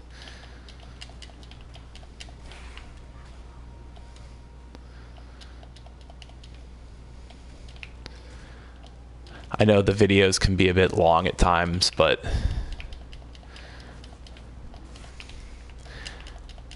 I get a bit repetitive in the videos sometimes, but it's just because I personally find repetition to be just a really great way to learn. And it adds some length to the videos and everything, but I feel like overall it kind of helps. And the other reason why I do that is just because I know not necessarily everyone who watches my videos, you know, aren't necessarily like native English speakers. There are a lot of people who watch the tutorial videos who English is like a second language to them. So I try to keep a lot of that in mind too. Ooh, 20% movement speed. Yes, please. What do we currently have? We got a lot of stuff socked into our boots right now. I might have to see if we have any jeweler's orbs. I suppose the cold resistance and the movement speed are really...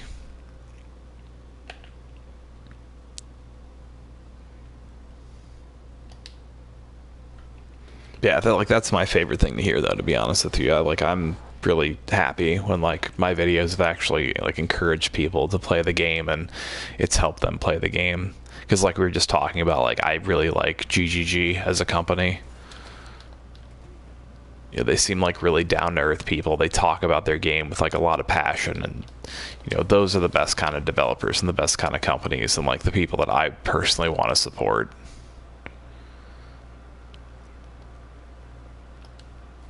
You know, you've got companies like, yeah, I hate to beat a dead horse, but you got companies like EA who, you know, typically when they're talking about the things they want to do as a company, it's more or less them just talking about the cash flow they want to create.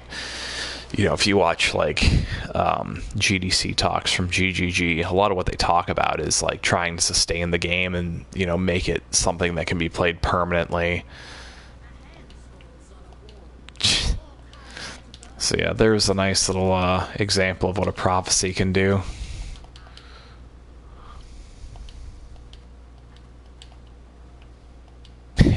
EA the devil.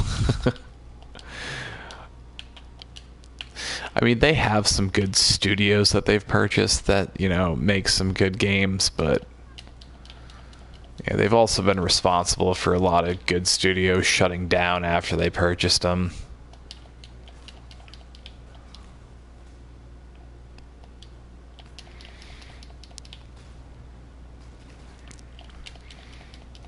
And I made a few games in college, and I actually studied game development for quite a while in college. The only reason I got out of it was just because programming wasn't for me.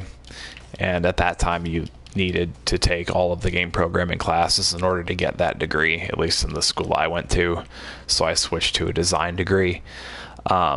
But one of the cool things about it is the fact that, like, I got to actually go to GDC one year and personally meet with a lot of game developers, and it's so cool when you meet with, like, those small indie devs, because they care so much about the product that they're putting out, and, like, they're the ones who put out, like, the really good games. They're the ones who put out the games that have longevity, because they actually care about what they're doing.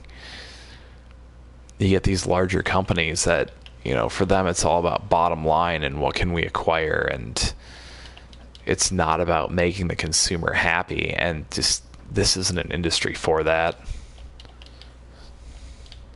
We used to have talks about what the purpose of a game was. And one of my professors always pushed the fact that, like, a game doesn't have to be fun.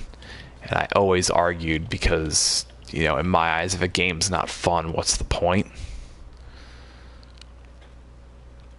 Which you can make artistic games and all that stuff too, and, you know, games that teach, but at the end of the day, like, I feel like if you make a game, there still needs to be a level of fun regardless of what the point is. You can make an artistic game and still have it be fun. Plenty of people have done it.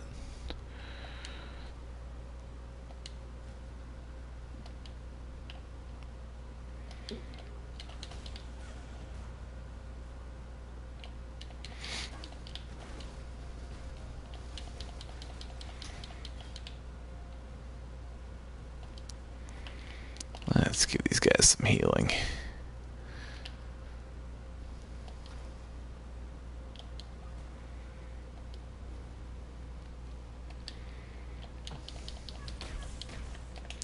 Whew. Close call.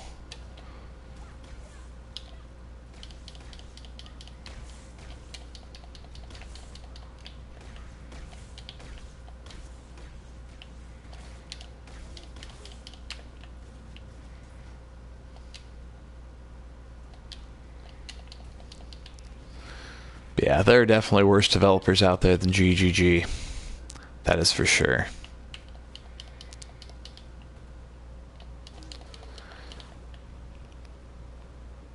And I feel like they really spoiled us when they put, like, a lot of the past League content as, like, permanent game content. Like, Bestiary, Incursions, the Betrayal League,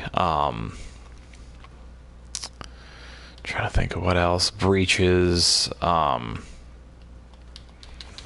all that stuff from past leagues that they just threw in and, like, okay, well, it's permanent game content now. It adds, Delve as well. Delve used to be just a part of a former league. Like, none of that stuff that actually launched with the game. It's all content that actually came through previous leagues, and they added to the game permanently just to give us more stuff to do all the time. And I mean, that was another reason why I started making all these tutorial videos, because, like, there's so much to the game that if you're just jumping in now, like, it's overwhelming. You don't even really know where to start with half of the stuff.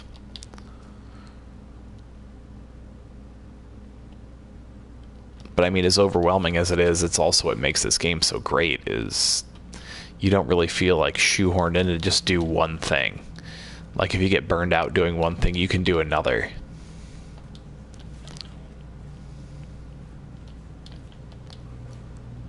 Teamer of the Saints. That actually doesn't ring a bell. So maybe I haven't actually used that.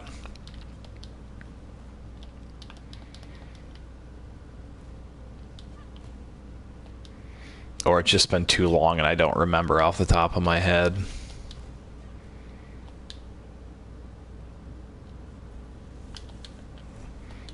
Yeah, I think our first death is not going to be too far away here.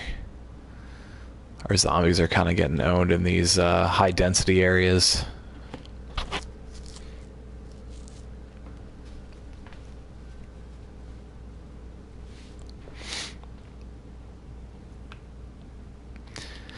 I also like the fact that there's just so many different ways you can play this game. Like, I've watched some speedrunners videos, just some guys who race as soon as the league starts, but it's never really been my style. I've actually kind of had to break away from my map OCD of trying to explore every corner of the map, and I mean, sometimes rears its ugly head involuntarily. Um, but I've kind of always been more of a casual player when it comes to clear speed and like getting through levels and getting through the game in general. Because I can just kind of get lost in the game, which I think is another thing that makes this game really great, is the fact that you can just get lost into it.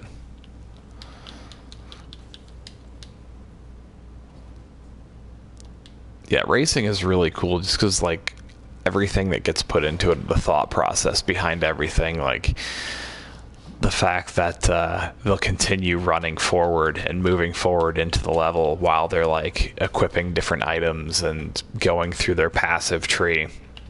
It just takes a lot of careful thought and planning.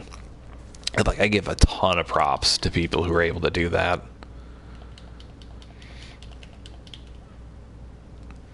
I think my problem is just I just don't know if I have the attention span for it, and like I said, my OCD of feeling like I have to loot so many different things and like explore the map and get distracted killing enemies just would completely get in the way of me being able to race.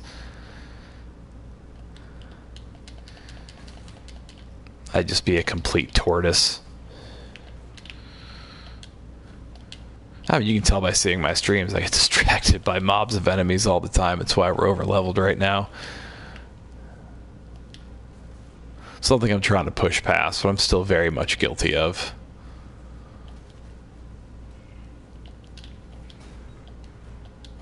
I hate being frozen.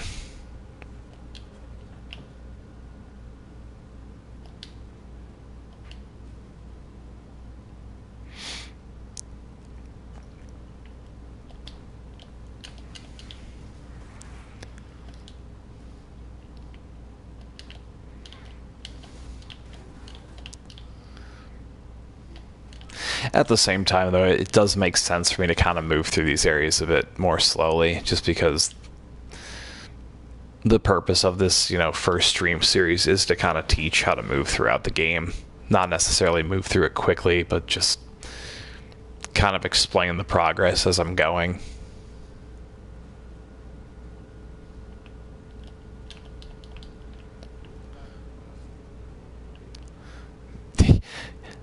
Yeah, it's fittingly called Mayhem.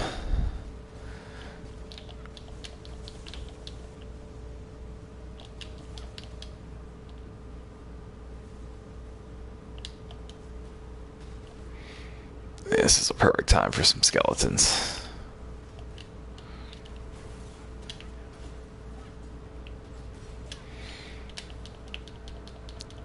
Where we just kick back and let those minions do all the work.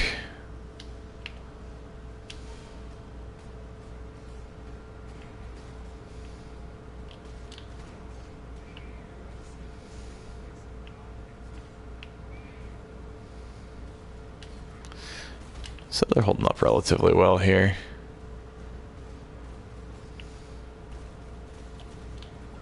Ooh, no, I do not want to be in there. No, thank you.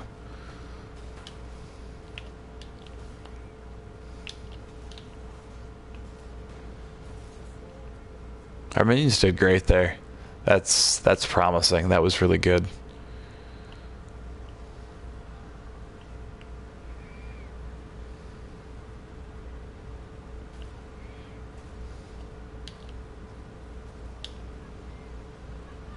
Keep it going, boys.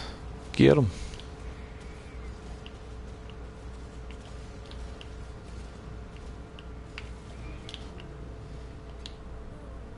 Oh yeah, they did their job.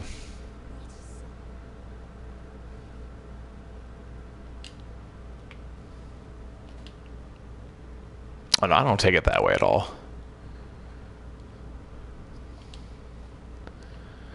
I've had very few like negative people come into the streams or like any of my videos at all. It's been a very minimal percentage. I'm actually kind of surprised by it,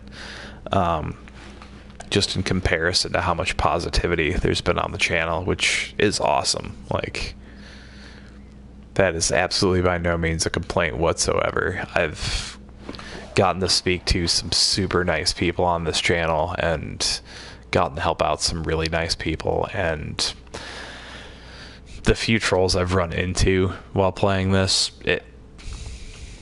it really doesn't bother me. It's just one of those things to where I think the most important thing to do when like you just straight up get trolled is to just kind of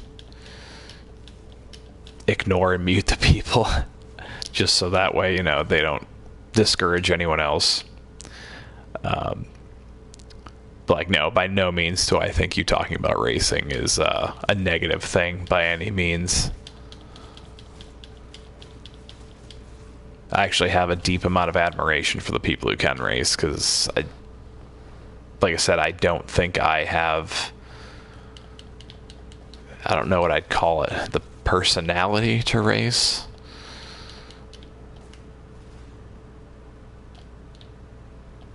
I guess that'd be the closest description I could think of. Definitely much better at doing informative things as opposed to competitive things.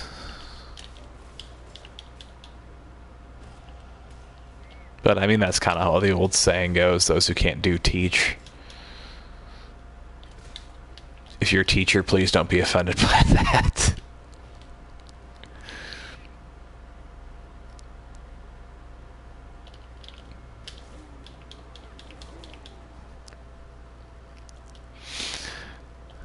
It was actually one of my favorite jokes from the movie School of Rock, if anyone's seen that, with Jack Black. The movie came out quite a few years ago, where he's faking to be a teacher. And he's like talking to all the teachers in the teacher's lounge, and he says that line of those who can't do, teach, and those who can't teach, teach gym. And he just kind of nudging the gym teacher, giving him crap.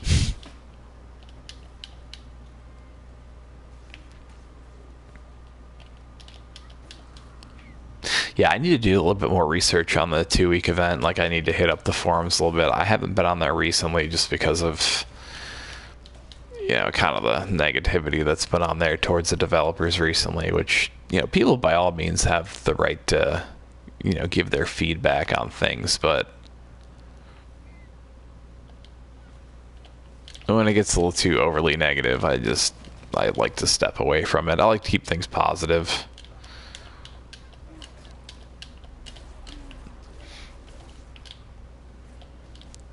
Especially when it comes to like a smaller developer like these guys. I don't, just too many threads on that front page, just, I don't know, bashing that I don't necessarily think is justified.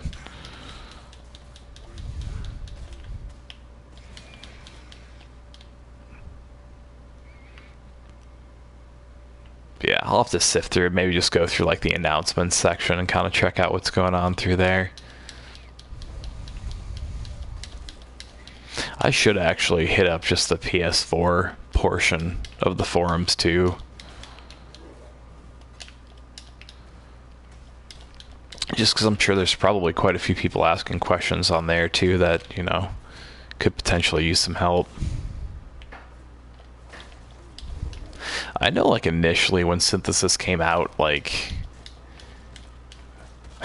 right, I know initially when Synthesis came out, like, it was a bit convoluted as to what you're supposed to do, and like having to actually maintain all the connections to keep all your bonuses stacked was kind of a pain.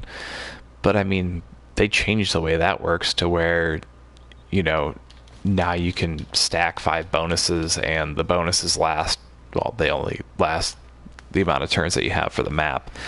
But I mean, they're better bonuses. It's easier to maintain because you're not having to maintain an entire line through Synthesis. I don't know. I think they made some really great improvements to the memory nexus. I think it's an interesting league. The only reason why I've been skipping Kvass here is just so we can move through content a bit quicker.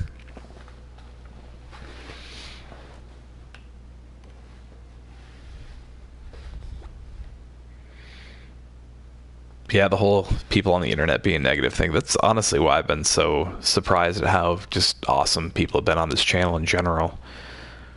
Like, and I think that's why it's been easy to deal with, like, the couple of trolls I have run into, just because I honestly expected to run into more of it.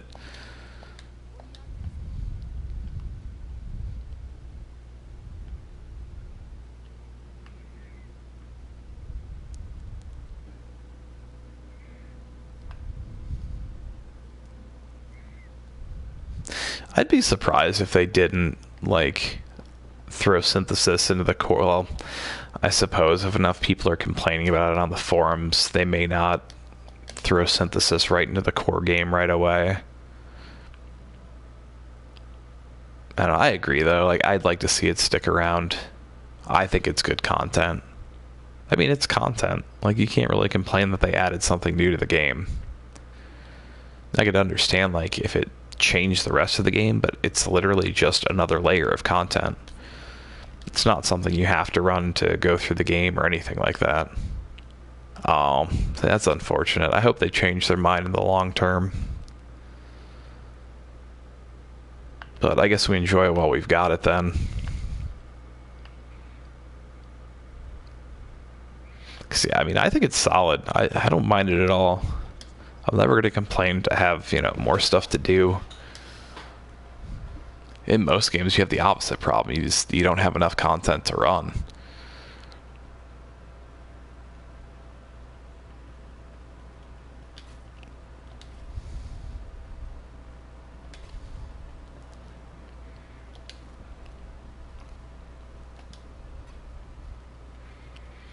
But, I mean, that's the whole thing they say about not being able to make everyone happy all the time.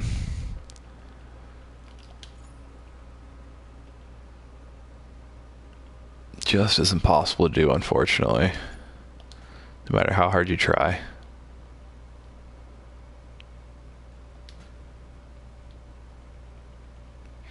But, I mean, I do truly believe that GGG has the best intentions with what they do with this game. It's not perfect by any means, but no game is perfect. But I would say for what it is, I definitely enjoy it. I mean, I wouldn't stream the game. I wouldn't make all these, you know, tutorial videos about the game if I didn't really, really enjoy it.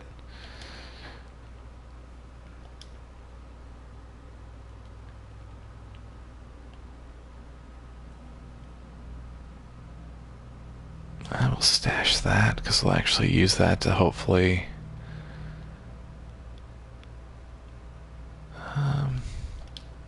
and that we'll just discard. Eventually we're going to have to sift through this stuff. Let's see, I actually do have some jeweler's orbs. I would kind of like to equip these. What am I going to be losing? Some evasion rating, which we're not really building evasion rating right now anyways. 22 fire resist, 9 lightning resist. Basically substituting cold resist for that. We're actually not losing evasion. That's great.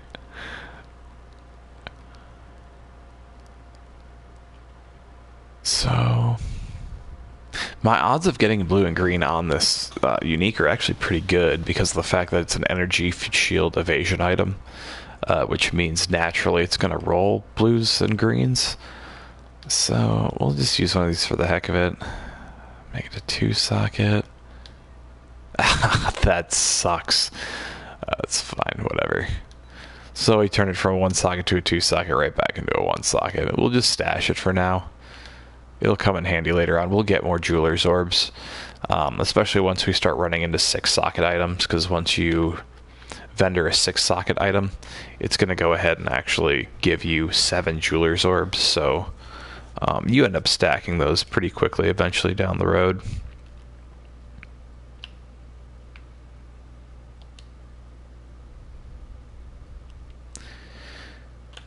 We've actually got 2 passive points to spend here too. Which, let's boost up our minions a bit more. There should be some more minion nodes down here.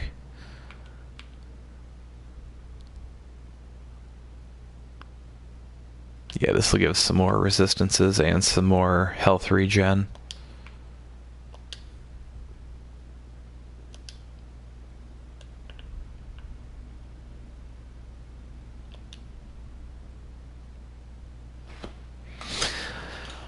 So typically I've been kind of ending the stream after finishing each act, but I think we'll play through a little bit of Act 4 just because it's Friday. Tomorrow's a holiday. It's May the 4th be with you day.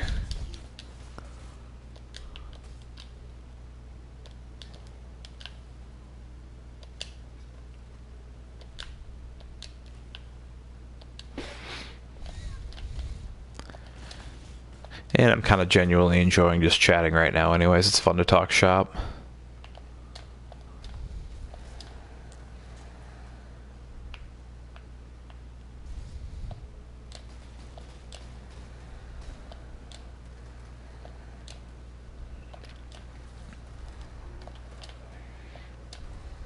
The other thing that actually kind of surprised me was, I know it's not the most reliable source of information for the game, but when you kind of look through the trophies on PS4, like, I'm actually surprised that there aren't more people who are like in the mapping areas of the game. Just because I know how easy it is to get sucked into the game, and like I understand too on how long it can take to progress through the game at the same time, but I just know I guess it does kind of make sense because of the fact that I think the age bracket for this game is a bit of an older audience. So it's typically people with less time on their hands. People have jobs, families, stuff like that.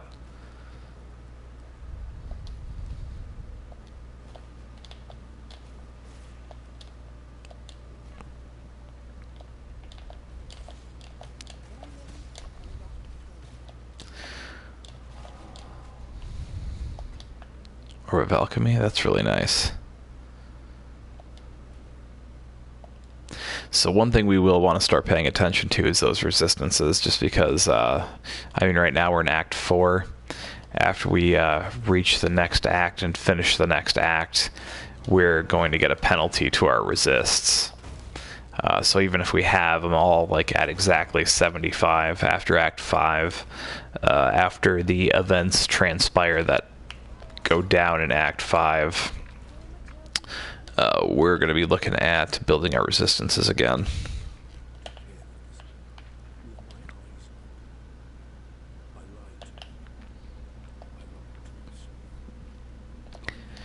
And eventually we'll probably end up replacing a couple of the uniques that we have equipped. It's just right now they're kind of giving us some nice stats that are kind of useful for us early on.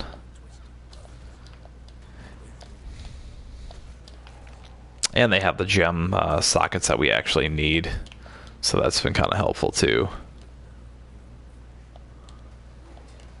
And obviously, as you saw from my jeweler's orb gamble, sometimes getting the sockets you need is easier said than done. Granted, we only had 2 to use, but I was hoping we'd at least reroll 3.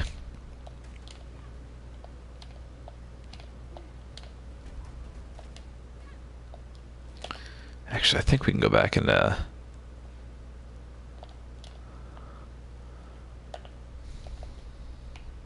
we can go back to Highgate and turn that mission in.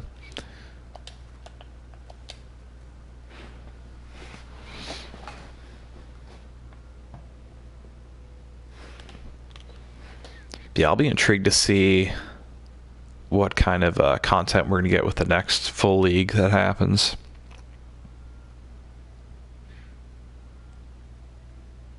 Obviously, I don't think they're going to repeat a past league because of the fact that most of the league's been added to the base game at this point.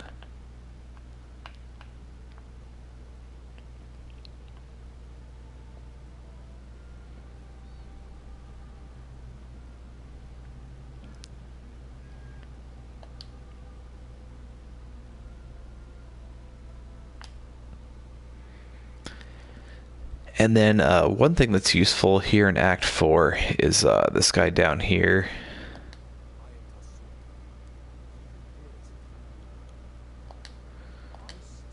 You can trade divination cards to him.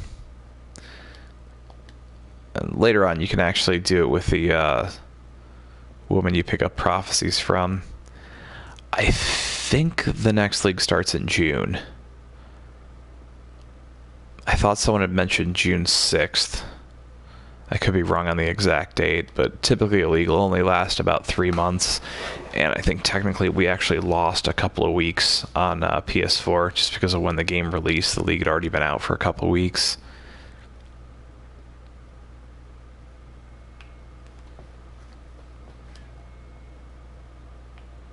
Nice.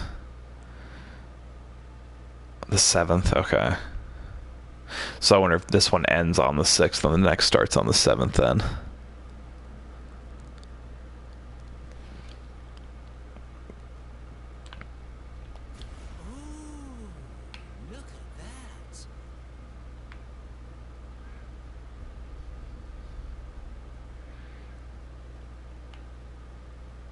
Yeah, that's a pretty, it's not the easiest boss to be face tanking. Let's see, so we can actually summon a golem now, good. So I think we'll use stone golem. The biggest reason why you're going to want to use a golem in the game is just for essentially support. So we're going to use it for the life regen. Plus, I'm pretty sure, yeah, we've got a few red sockets open. It's actually the only sockets we have open pretty much are red ones. Put those in our boots, because I don't really care about actually having a support gem attached to that right now. I just more or less want the actual golem with us.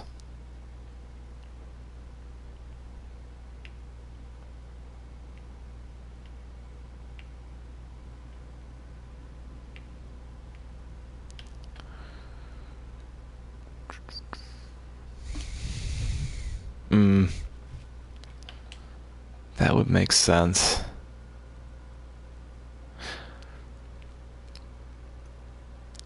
That's another thing I love about this game. So many different ways to actually leech life and keep your survivability up. So many ways to like add defensive layers. Find the Rapture device. I'm getting distracted again.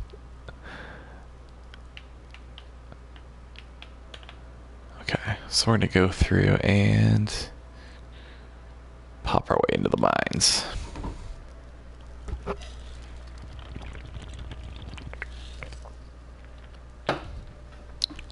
But yeah, I'll have to start popping out on the forums a bit more often. Because as we get close to the next league, they'll definitely be releasing more details on it.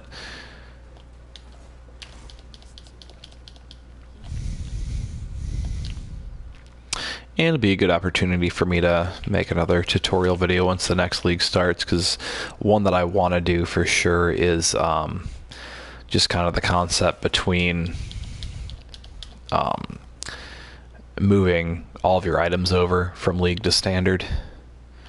Because like I mentioned before, you won't actually lose any of your items that you've gained in League play. They'll just move over to the Standard League, and your character will too. So you'll always be able to continue to play them just in the Standard League. So unfortunately,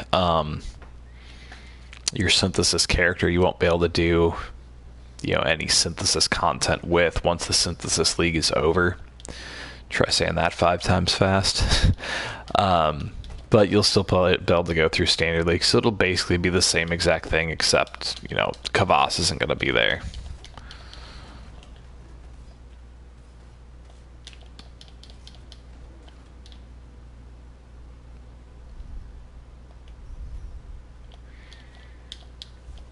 So, I mean, that works the same way that like the different Diablo seasons work. It's just like playing Diablo 3 and having your seasonal character be moved over to Standard. Which I think actually the next season for Diablo comes out relatively soon too. Feels like the most recent season went on forever, but I think that's just because typically what I do, I play it on my Switch, so that way I've kind of got an ARPG that I play while I'm on the go.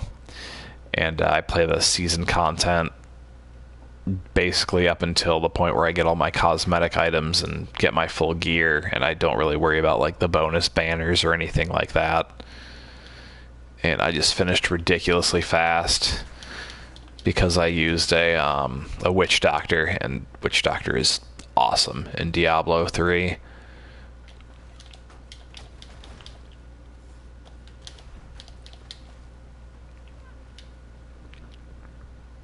Our minions are going to be a little faster now.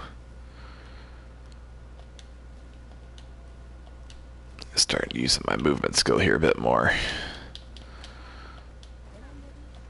Old habits die hard.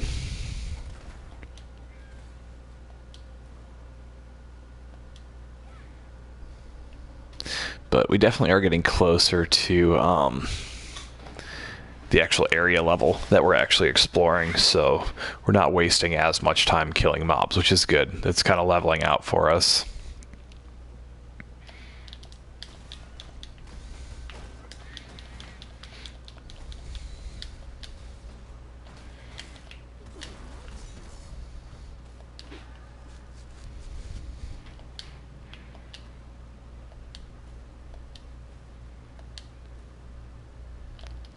I do find it odd that it tells us that every single area up in the corner that it contains memory fragments. I don't know if I've run into an area yet that hasn't had a memory fragment in it. I feel like Kvass pops up in pretty much every area.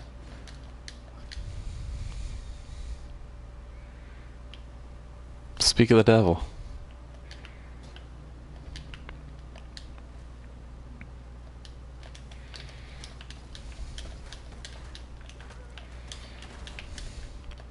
Later on, synthesis gets a bit more interesting too, because it does technically kind of progress.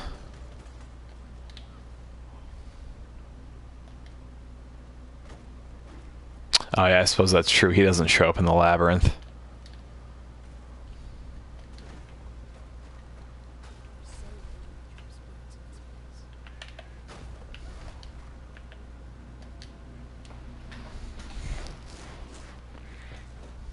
Labyrinth is such a cool feature of this game. For those of you who don't know, there's actually resources online because the Labyrinth changes every day. There are some pretty awesome people who maintain a website that'll actually show you the layout of the Labyrinth every day.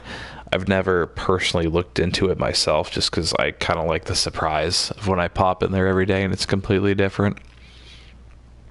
But if you do plan on doing like Labyrinth runs for keys and to gain currency and items that way, it's a really great resource.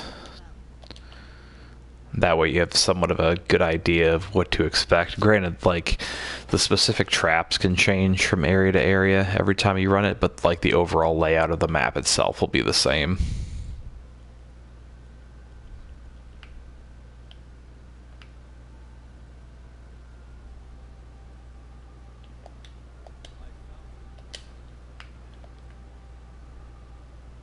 Yeah, PoE Lab, that's the site. So yeah, anyone who's interested in actually like grinding out the Labyrinth, I would absolutely use that resource. It's super helpful.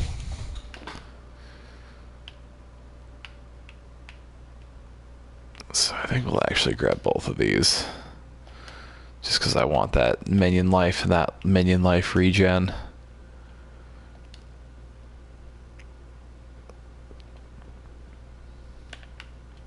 So we're looking for Rapture device. Our portal's still up, good. It'll save us a little bit of time. And that's the great thing about playing a game that's been out, you know, for 6 years too, is there's so many great, like, resources online to look up specific items and what they do and just theory crafting in general. Like, as we go forward, I'll definitely make some videos on, like, the builds I'm making. But, you know, there's a lot of great resources to look online to, you know, find out what, you know, different skill gems work really well together. You know, over time, you'll just kind of learn to experiment with things, but until you kind of get to that point, a great way to learn is a lot of like the wikis and like Reddits that posts that people do, and you know, there's stuff like PoE Lab where people dedicate an entire website to specific aspects of the game, which PoE Lab does. I'm pretty sure they have more than just like the lab layout. I think they have other content too.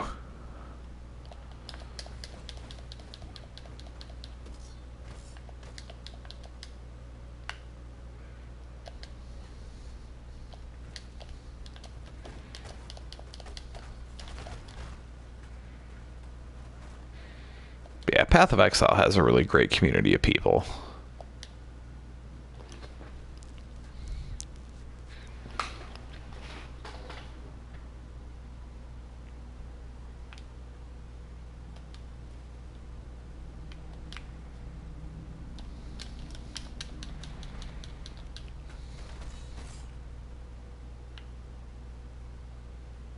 Yeah, and that would make sense as content for them to have.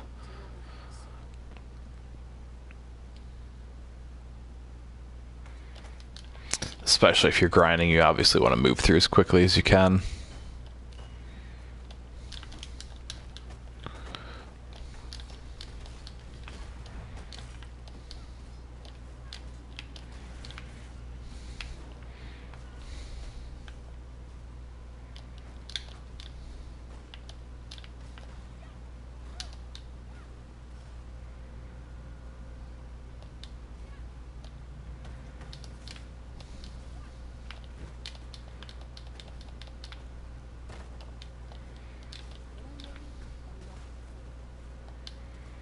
Pretty sure.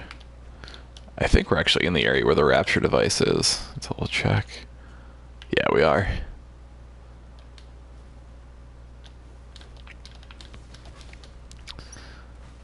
Thank God they've made that map so useful in this game.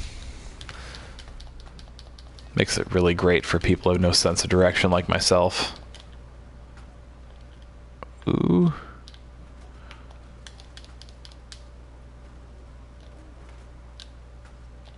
We've had so many close calls, it's crazy.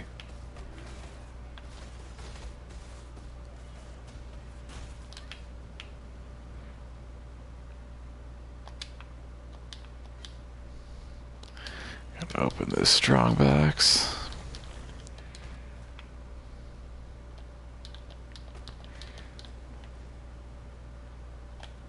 Oh, that's unfortunate.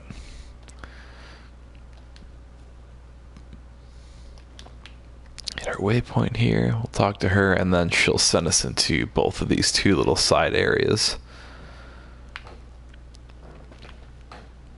And it doesn't matter which area we go into first either. You can go into the dream of either one of them, and run in either order doesn't make a difference.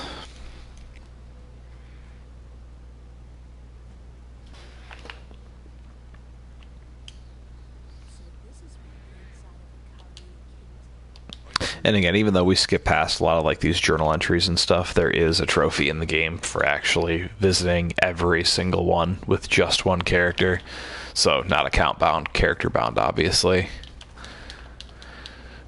And that'll probably be one of the rarest ones in the game for people to earn, just because it's super easy to run right past those.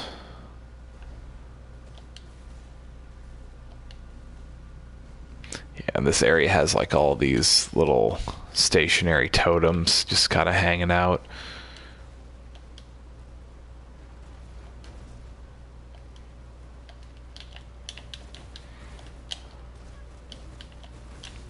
Our zombies are doing a much better job of actually not dying now, so actually grabbing those nodes for increased life and life regen has actually been paying off. Ooh, this one might be rough. Summon some skeletons to help us out here.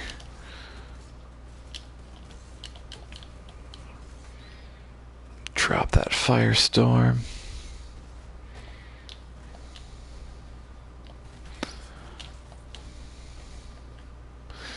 Pretty soon here you might actually be done using firestorm too. Ooh, yikes.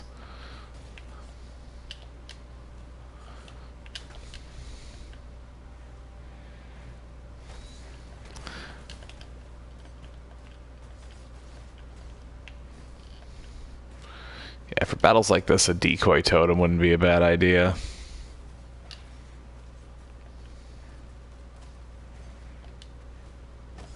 Yeah, I think this is going to be our first death. Gonna prolong it as long as I can, though. Not give it up easily.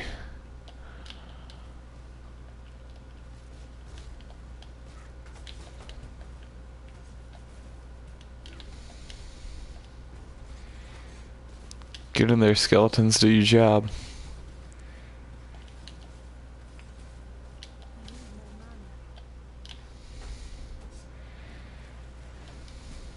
Yeah, this guy is no joke.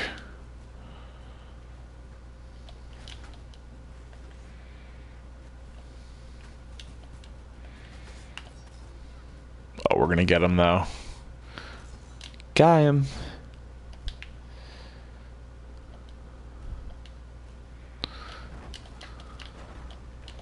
That was a nice try on his part, though. Almost had us. We don't need to fight this guy. I think we actually have to go over and around.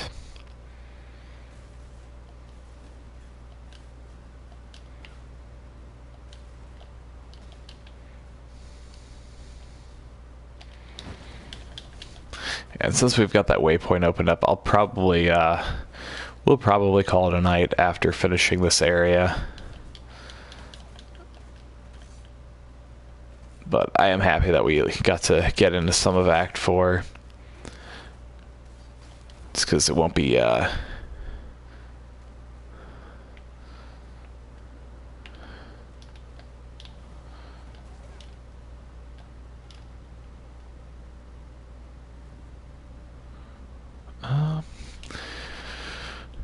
summon Spectre on kill.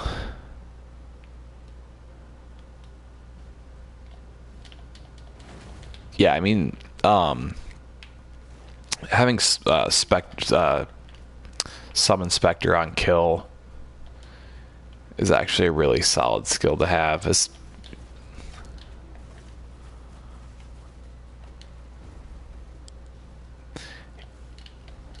Essentially anything that can create more minions, more things attacking for you, especially since you don't have an actual attack gem slotted for yourself.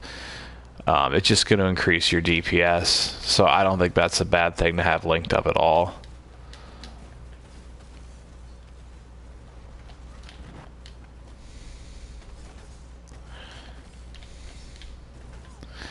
Yeah, I've had to overpay for a few items that I wanted on my Templar just because of the fact that if I didn't, I wasn't getting those items, unfortunately. There was a Scepter I really wanted, and on PC it's only worth like 40 chaos, which is roughly a half of an Exalt, and I ended up having to actually pay one of my Exalted Orbs to get the item. I mean, granted, it's, you know, the exact Scepter that I needed, and the rolls were pretty solid, so I wasn't too upset about it, but I mean, having to pay twice as much as what it's worth on PC kind of sucks. But it makes sense, I guess, at the same time, just because on PC there's a lot more established veteran players who are able to run through the content quickly and actually create a more populated marketplace, to where on PS4 we don't have that quite yet. We'll get there, though, just because, I mean, even just judging by, like, skeletons too. I believe there's a cap on the amount of Spectres you can have.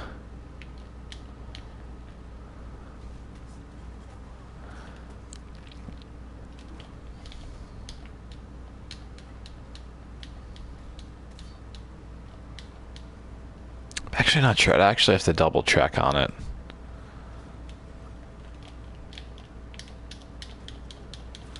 I actually haven't run Spectres in quite a while, just because this is my first Wish build I've done since back when I was playing on PC, which was quite some time ago.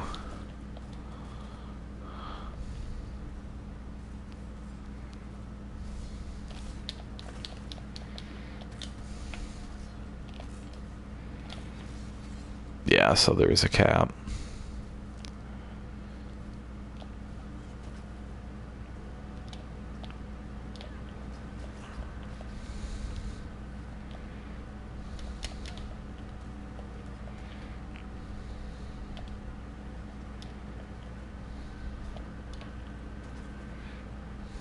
And the thing is, too, like, the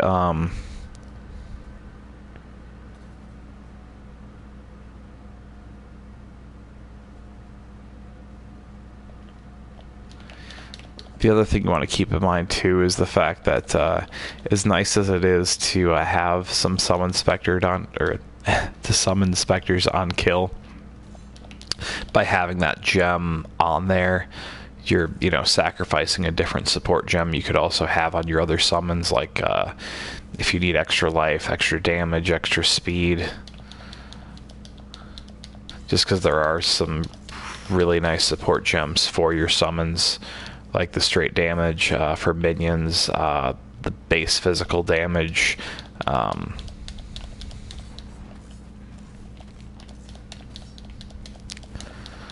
So it's all kind of stuff you want to weigh the pros and cons on.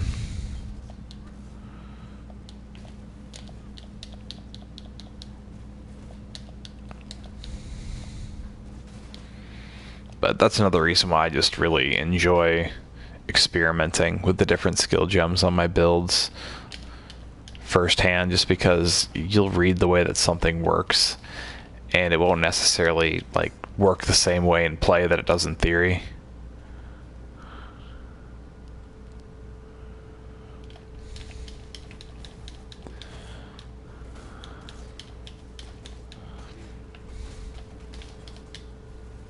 I'll have to play around with the Spectres gem, probably on this build at some point.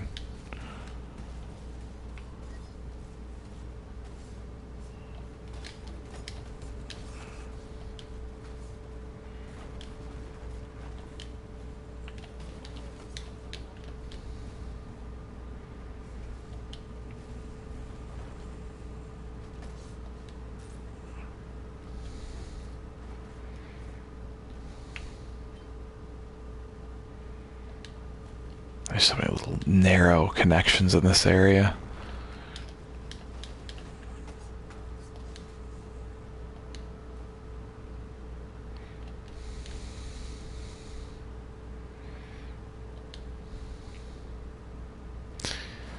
I mean, your zombies should continue to put out some pretty consistent damage output as long as you continue to get the right nodes in your passive skill tree and keep leveling your gems and have good support gems attached to them.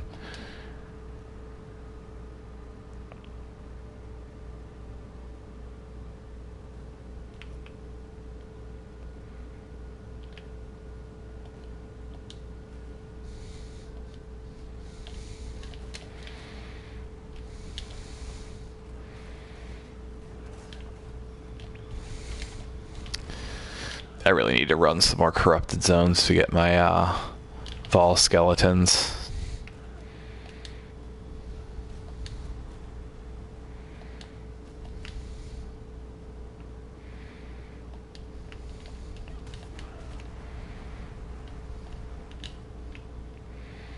This is nice too, because not only does this actually heal my zombies, but if you're in trouble, you can actually create yourself a little meat shield.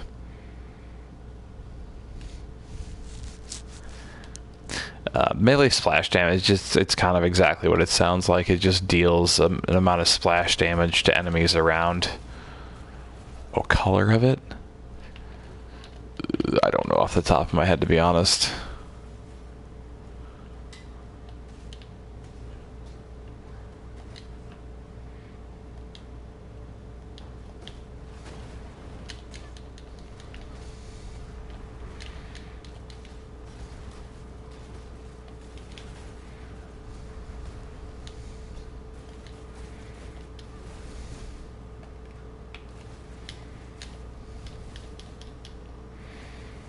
Get some skeletons out there and absorb some of these hits.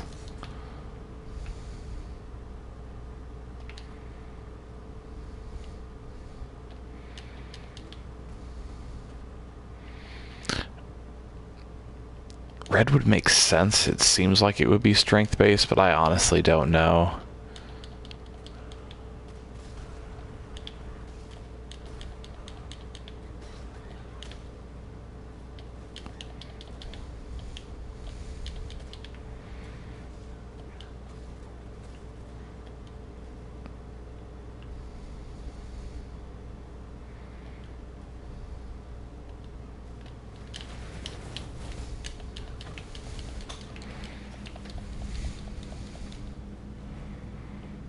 Okay, I thought it would be red.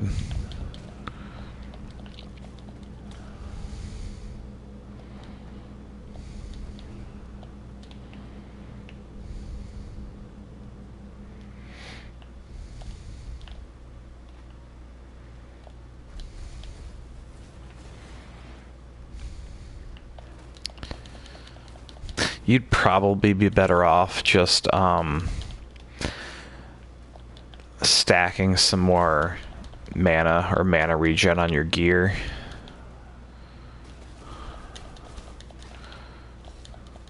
Just because linking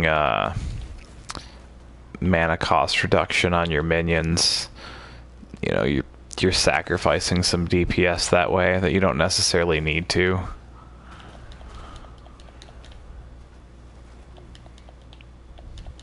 And you'd be surprised, like, once you start stacking enough mana regen, how quickly you can actually just start spamming your skills. I don't know offhand what my Templar's at, but my Templar, even with I was trying to think, I think I'm using like at least 75 to 80% reserved mana on my Templar, so I only actually have like 140 or 150 or so freed up, and it regens pretty much as quickly as I can use it, and that's with me hitting like my Desecrate and Volatile Dead constantly. So there's other ways to supplement mana aside from reduced mana cost. It's good for some skills, but I wouldn't necessarily recommend it for minions.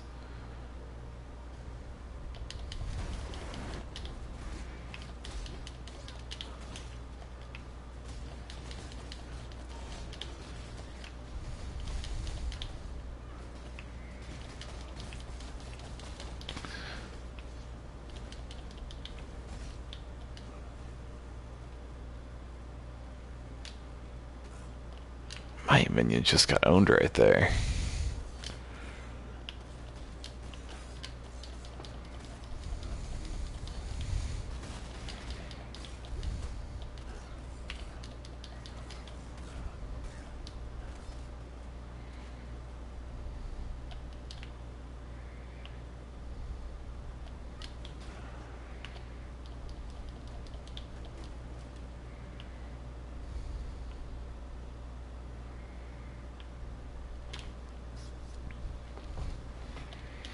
Yeah, I'm a big fan of running minion speed, just so that way my minions are actually keeping up with me through the map.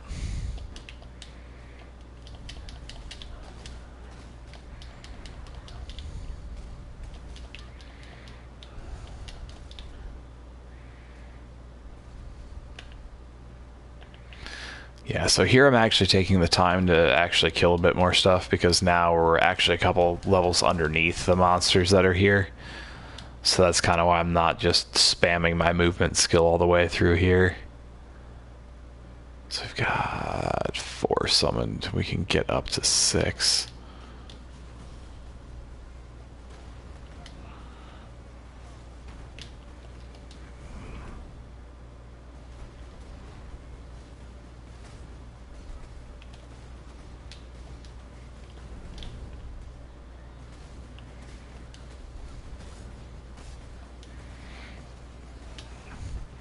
This area might bring us a little bit of trouble.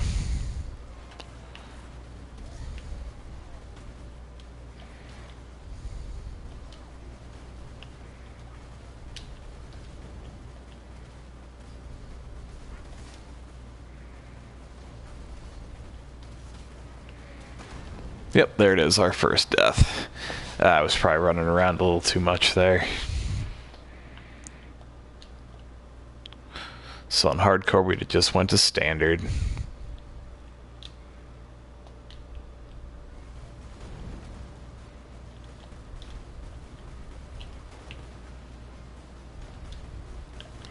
Yeah, we're gonna die a couple times here too, I think. Fireballs are just a pain. Only the one time, so that's not too bad.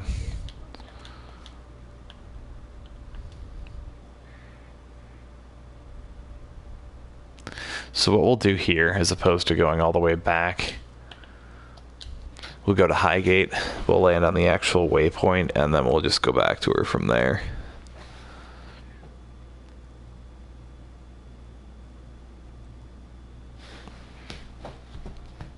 with my Templar, I didn't really struggle with any bosses until I got to Kitava.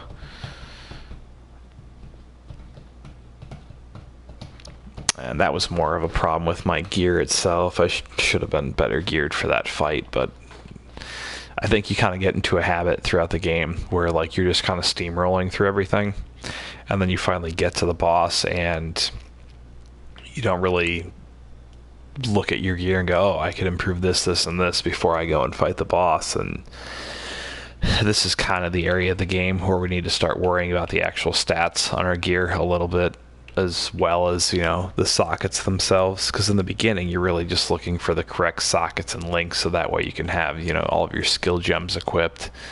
Yeah, once you get into like the end of Act 3, start to middle of Act 4, the stats start to weigh a bit more, because the enemies that you're fighting are a lot stronger than the ones you were fighting previously, obviously. But, you know, you can get through Act 1 and Act 2 without worrying too much about stacking specific stats outside of your passive tree. But yeah, once you kind of get to close to this midpoint, the actual affixes on your gear gets to be a bit more important.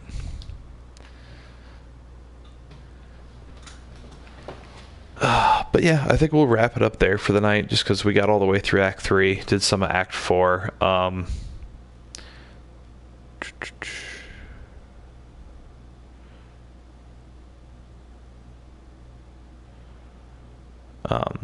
So yeah, we'll call it a night here. I may, like I had mentioned earlier, I may try and do a little surprise stream at some point this weekend. We'll just kind of see how time constraints end up going. But thank you guys for coming in, joining the stream. The chat's getting more active with every stream that's going, which is the goal. You know, and as you saw tonight, like, we don't even have to necessarily just talk Path of Exile. I like just kind of chat in general. So yeah, you know, thank you guys for coming in, watching, being involved, chatting with me, and just having some fun tonight. Obviously, we'll continue to stream every Monday, Wednesday, Friday, and probably throw a few surprise streams at different times and throughout then as well. And yeah, if things continue to grow and the streams continue to go well like they have been, I'll probably keep extending them. I think the first stream we did was for a little over an hour. Then we did 2 hours. Tonight we've done a little over 2.5. So it's been a lot of fun. I've really enjoyed it. You guys have been super positive and super awesome. And yeah, it's been really fun for me. So we'll continue to do it. So hope you guys all have a great night. Have a great May the 4th tomorrow. You know, yeah, for sure, man. I love helping out. And you guys remember to have a special May the 4th tomorrow in memory of Chewbacca, who unfortunately passed away yesterday. Rest in peace, Chewie. But yeah, until next time, may the RNG be with you, always.